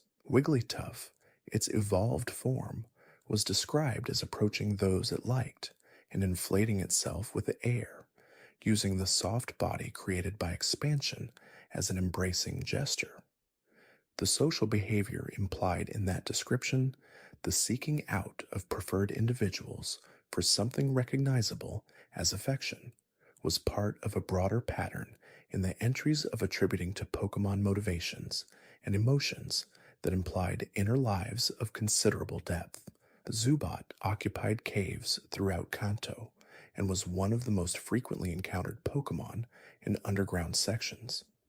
Its entries noted that it had no eyes, having lost them over generations of cave dwelling, in which vision provided no survival advantage. The resulting biological system Zubat used to navigate relied entirely on echolocation, continuous sound emission, and reception that mapped the environment in real time. The adaptation was documented as complete and functional, with Zubat navigating dark spaces with accuracy that matched or exceeded sighted creatures in equivalent conditions. What those entries did not address was what the experience of that navigational system felt like from the inside, whether echolocation in a creature that had never possessed eyes produced something like a visual impression of space or something entirely different. Golbat extended its fangs to drain blood from sleeping creatures, described in entries as consuming so much in a single feeding that it sometimes became too heavy to fly. The relationship between Zubat's simple cave-dwelling, insectivore profile and Golbat's large-scale predation on warm-blooded animals through blood extraction was a significant biological shift between the two forms that the evolution framework presented as continuous development.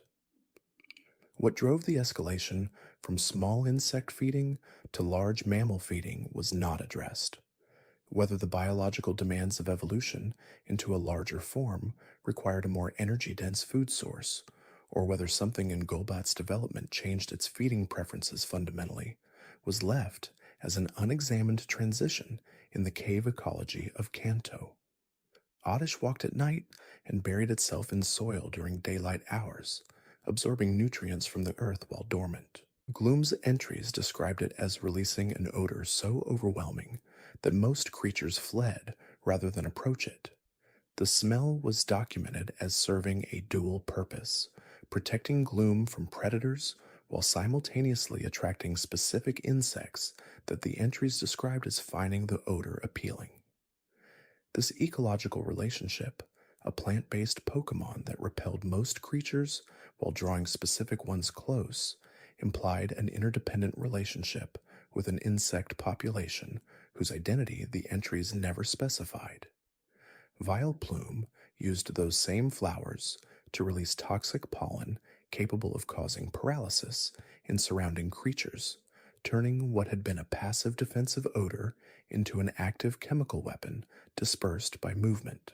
Paris was a mushroom-carrying insect whose relationship with the fungi on its back was described in later entries as parasitic rather than symbiotic.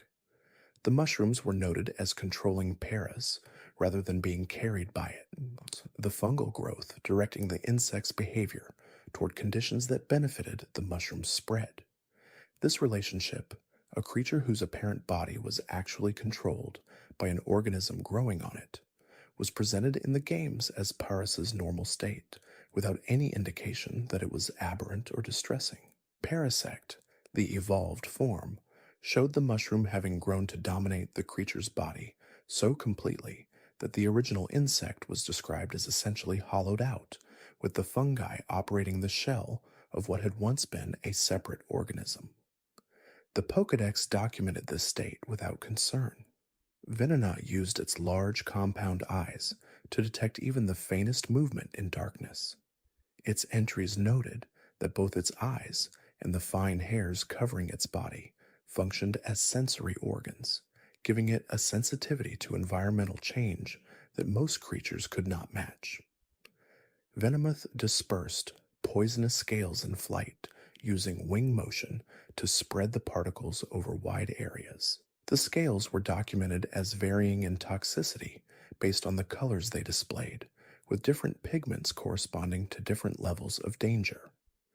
The idea that a Pokémon had evolved wing scales color-coded by toxicity level, with the colors legible to other creatures as a warning system, described a biological communication language built into the creature's physical appearance that was more sophisticated than anything the entries paused to acknowledge.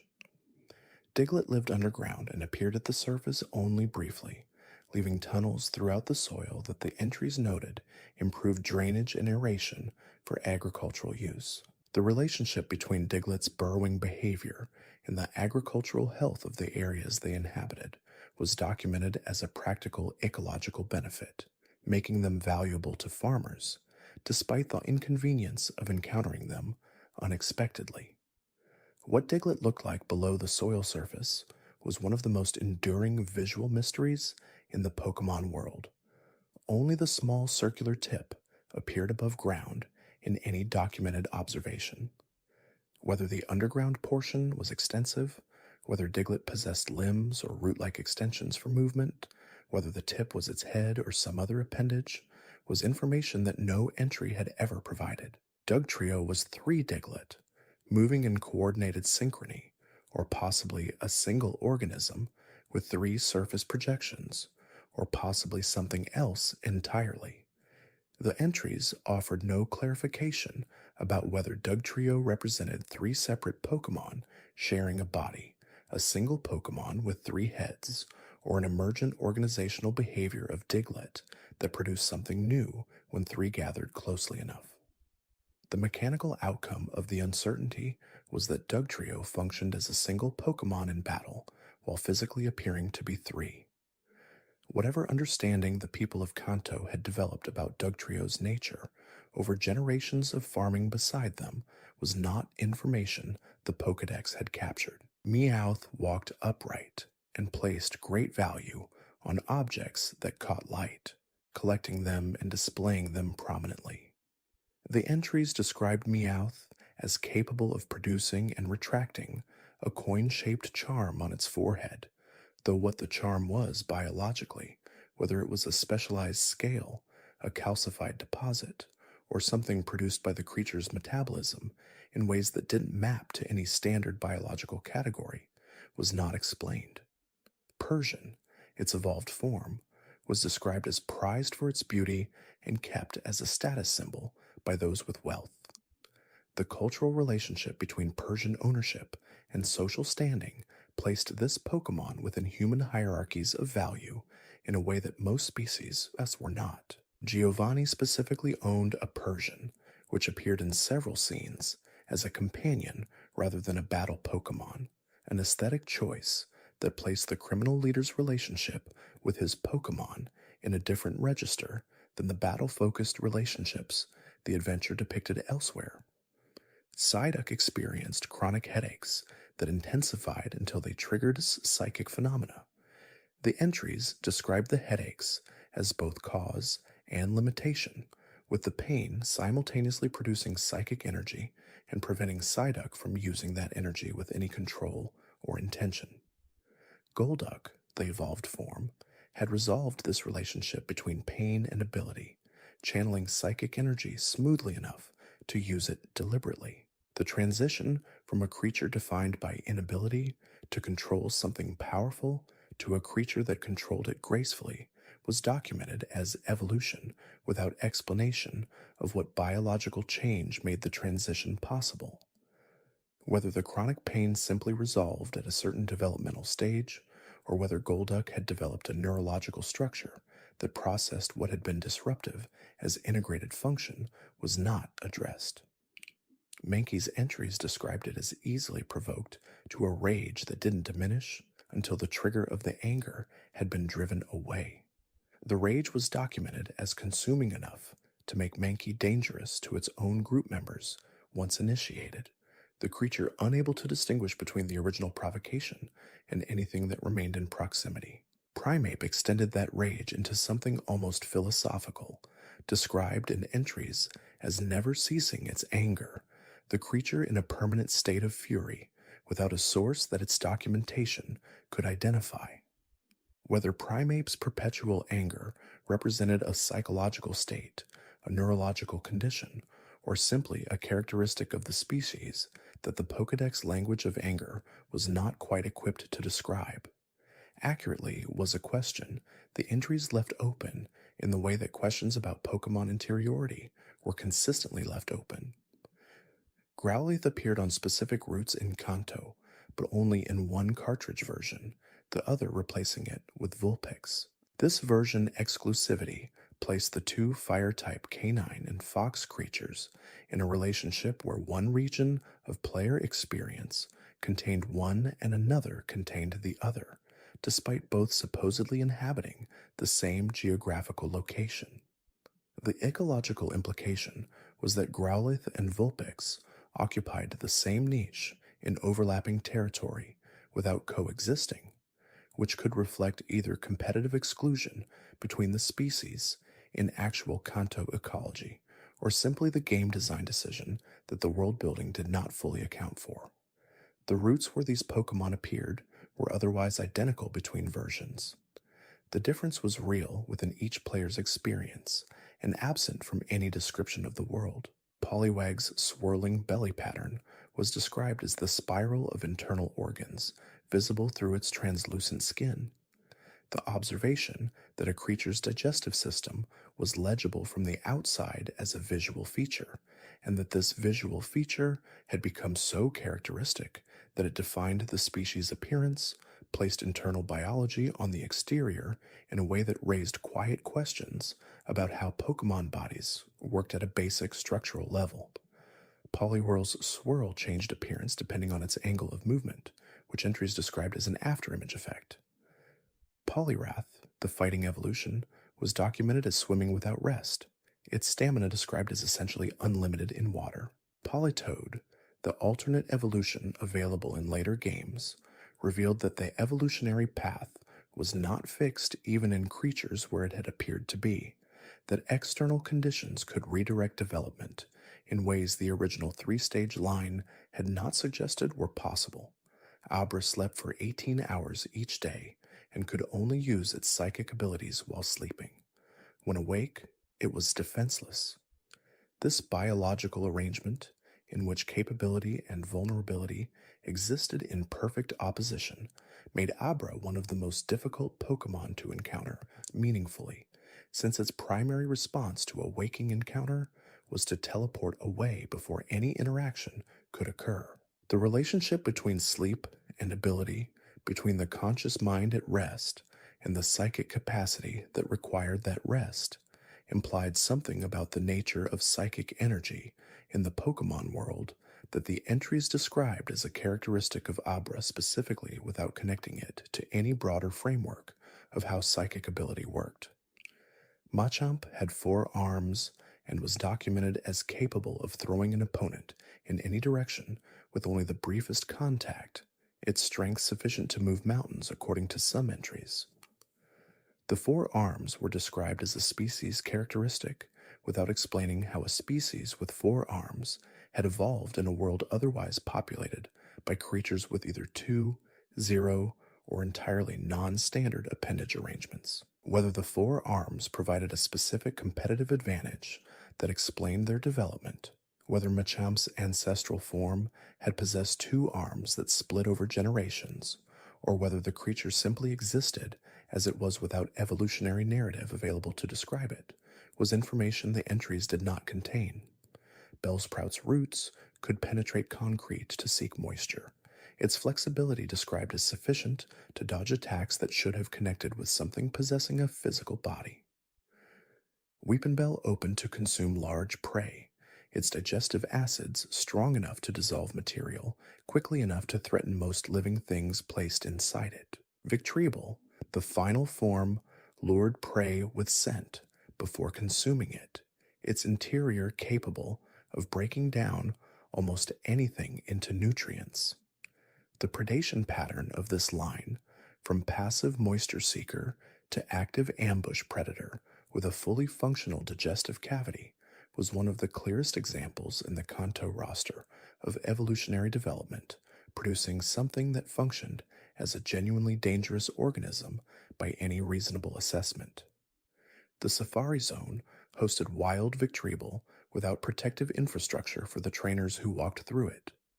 Tentacool's tentacles introduced a toxin described in entries as extremely potent, one that affected creatures quickly enough to be considered acutely dangerous. Tentacruel extended this with up to 80 tentacles capable of covering a wide area simultaneously.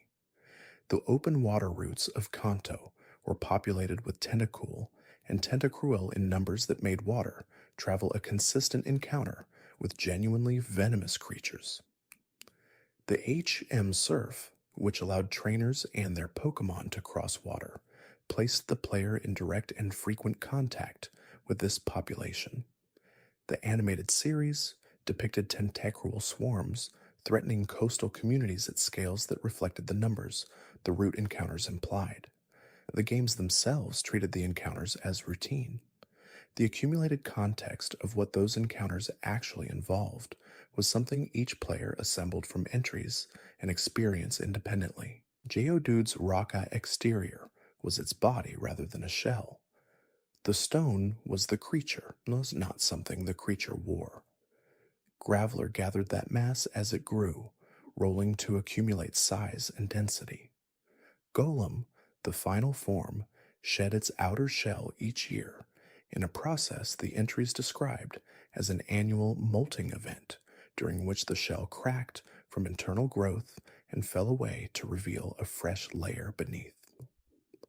The cyclic nature of Golem's development, a creature that annually replaced its exterior while maintaining continuity of identity across those replacements, was one of those biological details that implied more questions about continuity and identity than the entries engaged with.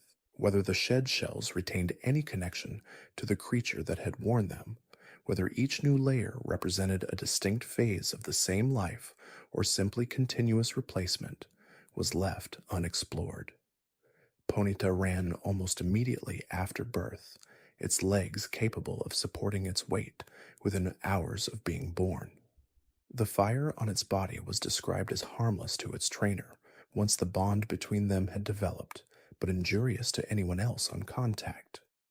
This selective harmlessness, a biological property that activated differently depending on the creature's relationship with a specific person, implied a somatic awareness of social bonds that had no straightforward biological explanation.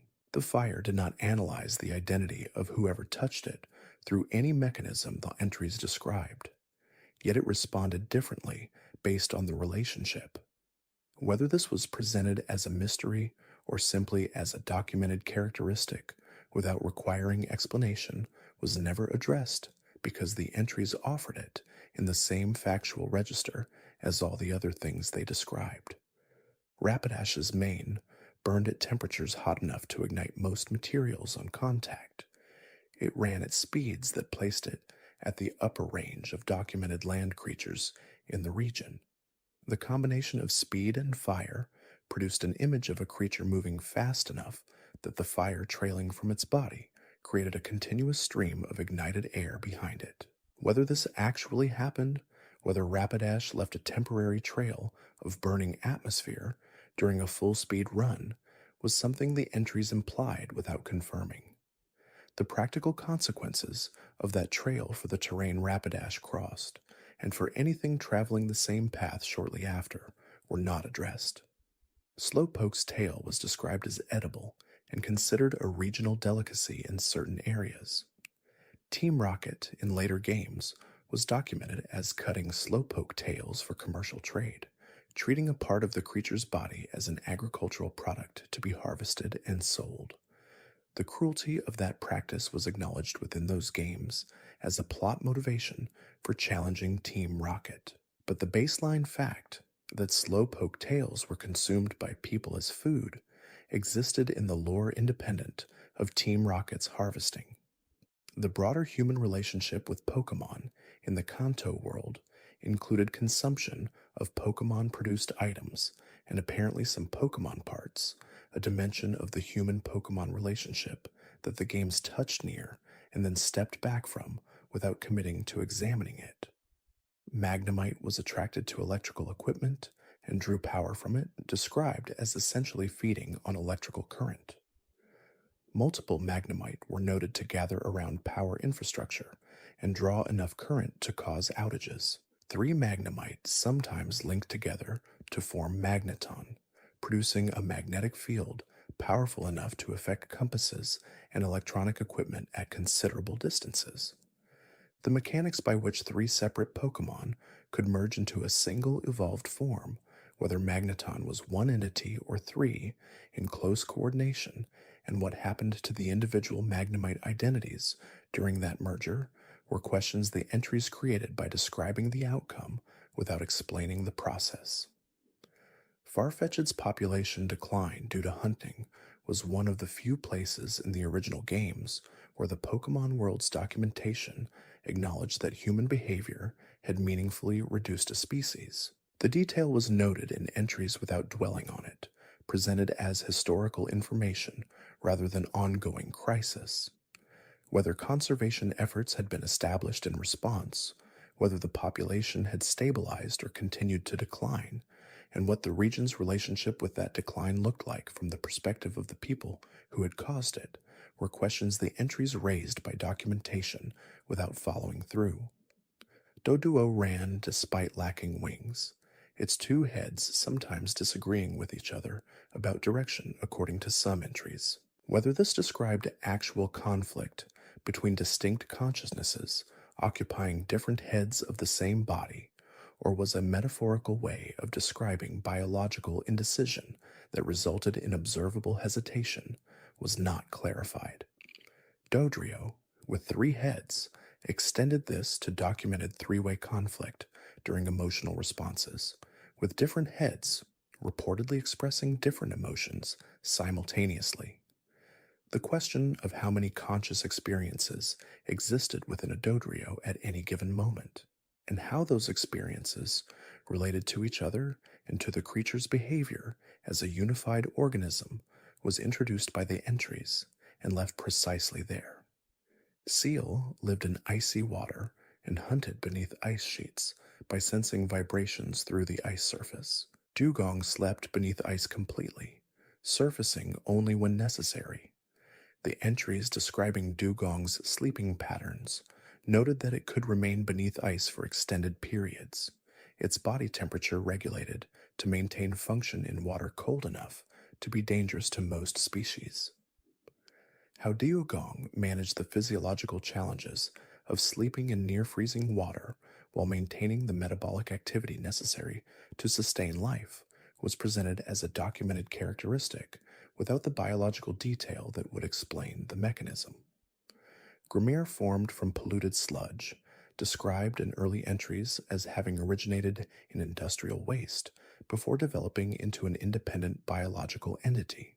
This origin story placed Grimer in the unusual category of a Pokémon that appeared to have been created by human activity rather than having existed in the world independently prior to human development. If Grimer genuinely formed from pollution, then its existence was evidence of something the Pokémon world rarely acknowledged directly: that the relationship between human development and the natural world had consequences that produced new kinds of life. Mook extended this, covering areas in toxic coating that persisted and spread. Whether the world of Kanto considered Grimer and Muck problems to be managed or creatures to be coexisted with was information the games left to interpretation. Shelder's shell was described as harder than any known material in some entries, capable of withstanding attacks that destroyed other surfaces. The clamping force of its shell closing was documented as enough to crush stone. Cloyster extended this defensive capability into something that entries described as nearly impenetrable under normal conditions, the shell hardening further in water and providing protection robust enough to survive almost any documented attack. The question of how Cloyster moved, given that its primary defensive mechanism was a shell that closed completely, was one that the entries answered only by describing its spikes as capable of firing in combat, leaving the locomotion question unaddressed. Ghastly's gas composition was noted in some entries as toxic, the gases surrounding it capable of causing unconsciousness in humans exposed to it for extended periods. Whether the presence of Ghastly in Pokémon Tower, an enclosed multi-story building where monks lived and worked, posed an ongoing health risk to those inhabitants, was something the entries implied without the game's acknowledging. The monks who maintained the tower appeared healthy in every in-game interaction. Either the gas was not as dangerous in brief exposure as the entries suggested, or something about the tower's ventilation or the monks' long-term adaptation had resolved what should have been a significant occupational hazard. Onyx was one of the largest Pokémon documented in the original roster, a chain of connected stone spheres that moved through the earth by burrowing at speed.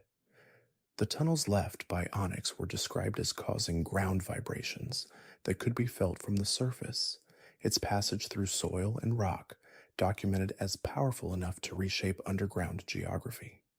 Steelix, the evolved form available in later games, had developed steel-level hardness through its time underground, the geological pressure of years of burrowing hardening its body beyond what any surface creature could achieve. The patience required for that process, and what Onyx experienced during the decades of underground movement that eventually produced a Steelix, was biological time at a scale that the entries marked with material outcome without describing the experience of duration.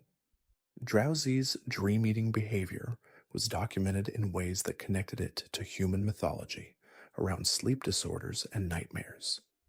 Entries in later games specifically noted that children who had their dreams eaten repeatedly began showing psychological effects, the removal of dreaming content affecting their mental state in measurable ways. Whether this described something the Pokemon world's medical knowledge had formally documented, whether there was an understanding of what regular dream consumption did to the minds of those subjected to it, was not elaborated. The entries existed as warnings that the games never connected to a protective infrastructure that would respond to the danger they described. Krabby lived near the ocean and was noted as extremely common in coastal areas, its claws capable of regenerating if lost. The regeneration of limbs was documented as a species characteristic without connecting it to any broader biological framework for how regeneration worked in the Pokemon world. Whether other Pokemon with similar biological situations could regenerate lost parts, whether the capability was limited to certain body types or biological lineages, was not addressed in any systematic way. The entry documented Krabby's specific regenerative capacity as a fact of that species without it becoming a window into wider understanding of Pokemon biology. Voltorb's documented tendency toward spontaneous explosion meant that any environment where Voltorb existed in numbers carried inherent instability. The power plant with its large Voltorb population was an unstable environment by default, the generators maintaining electrical function alongside creatures capable of random detonation at any moment. That the power plant continued to function at all, continued to supply power to Cerulean City and the surrounding area, despite being populated by self-destructing electric creatures, was either a testament to the structural robustness of the facility or evidence that Voltorb explosions were less frequent in practice than the entries suggested. Neither explanation was offered. Exegcute existed as a cluster of 6 egg-shaped creatures that communicated through telepathy and made decisions collectively.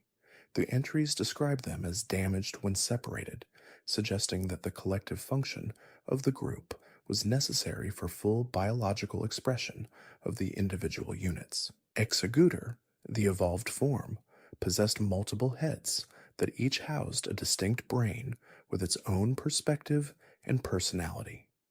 The entries noted that if a head fell from Exeggutor, it could continue as a new Exeggcute cluster. The cycle of growth and separation documented in this line described a biological relationship between individual and collective that operated differently from any standard model of organism identity, a creature that was simultaneously many and one in ways the entries described as natural history. Cubone's mask was the skull of its deceased mother, and the entries described it as crying beneath that mask every night in mourning for her loss. The image of a small Pokemon sleeping beneath its mother's skull, weeping in the dark, was one of the most affecting pieces of lore in the entire original roster, and one of the most direct statements about grief, loss, and the emotional lives of Pokemon that the games made anywhere. What Cubone understood about its situation, whether its grief was accompanied by something like memory of its mother, whether it associated the skull with protection or simply with absence, was left to the reader. The Pokédex documented the behavior without analyzing the inner experience behind it. Marowak resolved something of that grief through evolution, the entries noting a harder psychological exterior developing alongside the physical changes. Whether Marowak had processed the loss its Cubone form carried or simply built defenses around it was not addressed.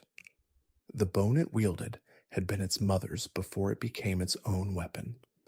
Whether carrying that bone represented continuation of grief or transformation of it was another question the entries introduced through description and left for each person to answer for themselves. Hitmonlee's legs stretched to kick at distances the Pokemon's standing reach did not suggest were possible. The extending leg mechanism was documented as a physical capability of the limbs themselves rather than a psychic or elemental effect, placing it in the category of biological structural capability rather than special ability. Hitmonchan moved its arms fast enough that the attacks were described as nearly invisible, the speed creating the appearance of punches from a creature that appeared momentarily stationary. Whether either Pokemon's documented combat capabilities would be consistent with any physical model of how limbs could function was a question the entries did not invite. Lickitung's tongue, already documented as twice the creature's body length, was described as leaving a numbing residue on anything it contacted. The tongue was the creature's primary sensory organ, as well as its primary means of manipulating objects, meaning that the same appendage used for environmental exploration left behind a pharmacologically active substance on whatever it touched. Whether Lickitung experienced the world through a numbing filter as a result of its own tongue's residue, whether the creature had developed any tolerance to its own chemical output, was not addressed. The documentation of a creature whose primary sense left traces behind that affected everything it investigated was presented as unremarkable natural history. Chansey's healing eggs were produced on demand and described as containing complete nutritional profiles capable of restoring health in unwell or injured beings. The biological efficiency implied by eggs that served as comprehensive medical treatment required a metabolic system capable of synthesizing precisely calibrated nutritional content on a flexible schedule. Whether Chansey's metabolism was simply an extreme version of standard egg-laying biology or required some fundamentally different biological process was not documented. The entries confirmed the capability and the value placed on it by people and Pokemon alike, with the healing properties treated as a feature of the world rather than a mystery within it. Tangela's unknown interior was one of the clearest cases in the original roster of a Pokemon whose documentation acknowledged ignorance rather than asserting knowledge. The researchers who compiled Pokedex entries for every other species had managed to observe enough to provide descriptions of appearance, behavior, and habitat. For Tangela, the vines were the only consistent observation. What moved beneath them, how the creature processed sensory information, how it ate or reproduced, were questions the documentation acknowledged as unanswered by recording what it did not know alongside what it did. That candor was rare enough to be notable. Kangaskhan's pouch-born young were visible in every depiction of the adult without being encountered separately. Whether the young depicted in the pouch were different individuals across different encounters with Kangaskhan in the wild, whether each Kangaskhan carried a specific child through that child's development until it was old enough to emerge and establish its own life, or whether the relationship between parent and child in this species followed a pattern the entries had simply never described, was information the games never provided. Later games would eventually reveal Kangaskhan young as a distinct battling partner during a mega evolution form, but the origin of each young one and the full arc of the relationship between parent and child in this species remained only partially documented. Horsea emitted ink as a defensive measure, generating a smokescreen that obscured pursuit while it fled. The ink was documented as containing properties that made it difficult to see through even with light. The cloud it created described as darker and more opaque than ordinary squid ink. Seadra's scales were noted as sharp enough to injure incautious handlers, its entire body functioning as a weapon even when the creature was not actively defending itself. The transition from a small creature that fled behind ink clouds to one whose passive surface was dangerous to touch was another evolutionary escalation the entries documented without explaining what selective pressure produced it. Goldine's horn was described in some entries as strong enough to break stone. The image of an ornamental-looking fish with a strength-to-appearance ratio that dramatic was one of those Pokemon details that rewarded reading the entries over simply observing the creature in encounters. Seeking used that same horn to hollow out spaces in riverbeds for egg-laying, the environmental modification for reproductive purpose reflecting a level of behavioral sophistication beyond simple instinct. The hollowing of stone riverbed for reproductive habitat implied spatial planning, memory of suitable locations, and the physical capability to execute a project requiring repeated application of force over time. Staryu and Starmie both displayed a gem that was described as the core of the organism, the most vital structure in its body.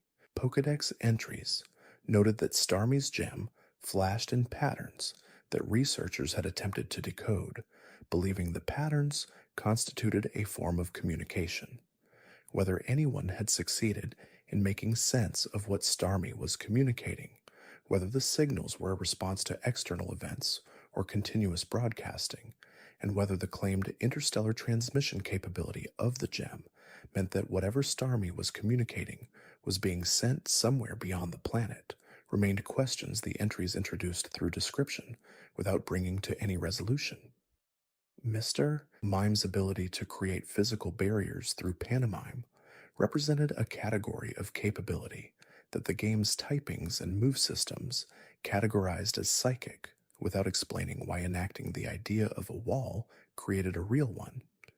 Whether Mr. Mime understood what it was doing, whether the physical creation of barriers was an intentional act performed with awareness of its mechanism, or a capacity that expressed itself through the mime behavior without the creature knowing why, was documentation the entries did not attempt. The entries described what Mr. Mime could do. The question of what it understood about itself doing it was left entirely open. Scyther's blades were described in some entries as sharp enough to cut through even hard materials with minimal effort, the result of biological keratin structures refined over generations of combat in the wild. The speed at which Scyther moved its arms during combat was documented as too fast to follow visually at close range, which placed its attack pattern in a category of speed where reaction-based defense would be essentially impossible. Yet the battle system placed Scyther in the category of difficult but catchable creatures. The system that translated those documented capabilities into the mechanics of catching and containing Scyther was, like all such systems in the original games, explained by convention rather than by any in-world logic. Jinx's vocalization was described as sounding like human speech without the content mapping to any known language. The entries noted that people who heard Jinx vocalize sometimes found themselves involuntarily mimicking the sounds, a response that happened below the level of conscious decision. Whether this was a form of psychic influence, an acoustic phenomenon where certain frequencies prompted imitation in human nervous systems, or something that Jinx produced and used deliberately, was documentation that the entries introduced as a strange fact and did not pursue. The involuntary mimicry, if it actually occurred as described, would represent an ability to affect human behavior directly through sound alone, a capability with implications the entries simply did not examine. Electabuzz gathered near power plants, drawn to the electromagnetic fields that high-voltage equipment produced.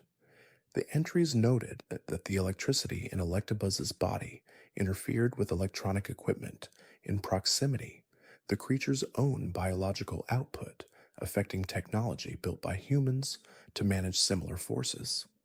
Whether the people of Kanto had developed methods for working safely near Electabuzz, whether the interference they caused was a manageable characteristic that had been designed around over time or an ongoing practical problem without solution, was information the world implied through the presence of the power plant and its inhabitants without making explicit. Magmar's body temperature was described in entries as reaching levels that caused the surrounding air to distort visually, the heat bending light the way high-temperature surfaces do in the natural world.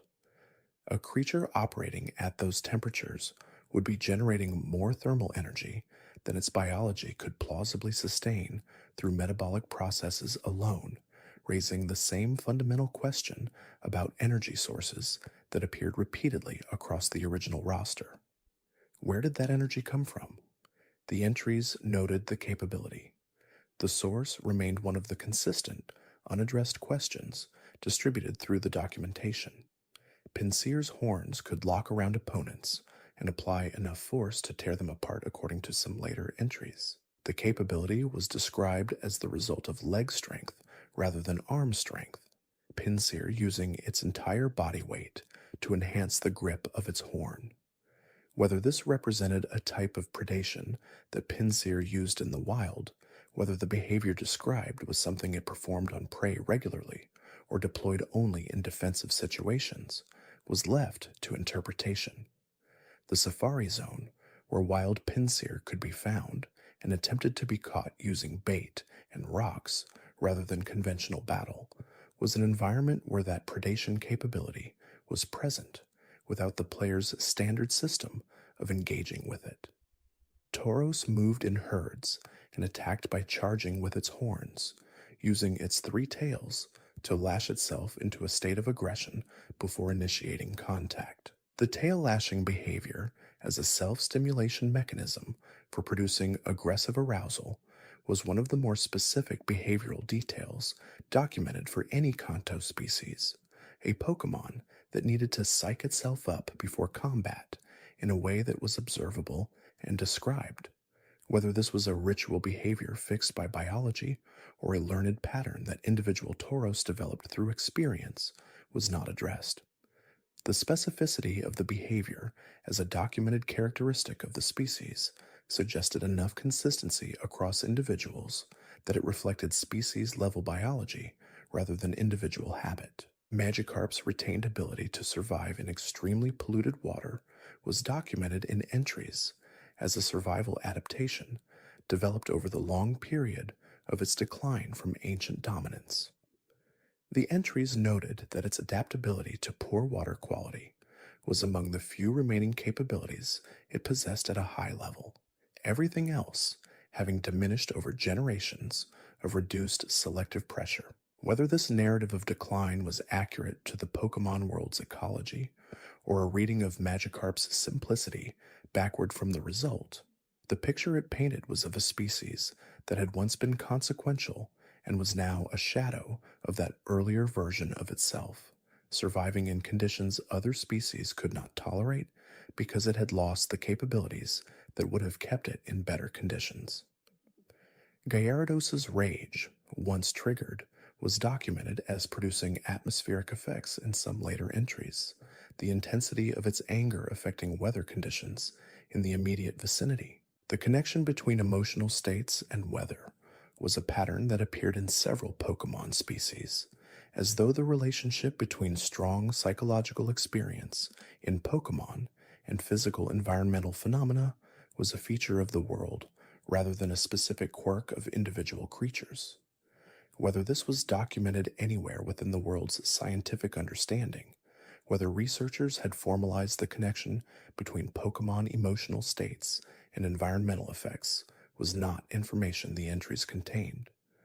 Lapras was described as gentle and intelligent, capable of understanding human language and carrying people across water with care. Its intelligence was documented as sufficient to recognize and remember individual humans across encounters, suggesting a level of individual recognition and memory typical of highly social mammals in the natural world. Lapra was also documented as approaching near extinction due to hunting, a species whose intelligence and gentleness had made it easier to approach and therefore more vulnerable to human predation. The fact that the same entry system that documented Lapras's intelligence and near extinction made it available as a gift Pokemon inside Sylph Company headquarters, where a single Lapras was offered to any trainer who happened through at the right moment, placed conservation concern and casual acquisition in uncomfortable proximity. Ditto's cellular architecture was so flexible that it could replicate not just appearance, but biological function at the level required to produce viable offspring with nearly any species. The implications of that flexibility for what Ditto actually was, whether it had a natural form from which it transformed, or whether it was only ever transformation, whether Ditto in its default state was itself, or simply the resting expression of a biology that existed to become other things, were questions that the entries introduced by describing what it could do and left hanging at exactly the point where they became interesting. The Pokemon world contained within it, across those 150 documented species, and the routes and towns and caves where they lived, a complete alternative natural history. Not a replacement for the natural world, but an addition to it, an ecology of the extraordinary existing alongside the ordinary, in ways the games treated as normal because the people who inhabited that world had always known it to be true. Every creature carried within it a question. Every entry in the Pokedex was a doorway to something that could not quite be fully answered. The world of Kanto was dense with this kind of unresolved wondering, and that density was not an accident. A world built to be explored required interior space, room that could not be reached, no matter how many times the routes were walked. The questions were that space. There is one final detail worth sitting with before the journey ends. The name of the region itself, Kanto, was drawn from a real place in Japan, a region that contains some of the most densely populated land in the world. The developers who built the fictional Kanto had grown up in that real place, or near it, and they built a world that reflected their experience of geography and community and daily life, even while filling it with creatures that had never existed. The fictional Kanto and the real Kanto share a shape, a logic, a sense of towns connected by paths between them. Beneath the adventure, beneath the mysteries and the legendary Pokemon and the criminal organizations and the championship, there was always a real landscape dreamed into something extraordinary, a familiar world made wonderful by creatures that existed only in the imaginations of the people who created them and the people who found them waiting in the tall grass. The lights of Kanto have dimmed now, settled into the kind of quiet that belongs to late hours and closed eyes. The roots are still. The Pokemon in the grass are resting. Somewhere along a dark sea route, the shadow of something enormous moves just beneath the surface, noticed by no one. The caves hold their silence. The tower in Lavender Town stands as it always has, and all along the paths between the towns, between the gyms and the caves and the city streets and the ocean channels, the questions remain exactly where they were left, patient and unhurried, waiting in the dark for anyone willing to drift a little further in to find them. Thanks for watching. There is another quiet journey waiting just to the left of your screen, and it will be there whenever sleep finally takes you.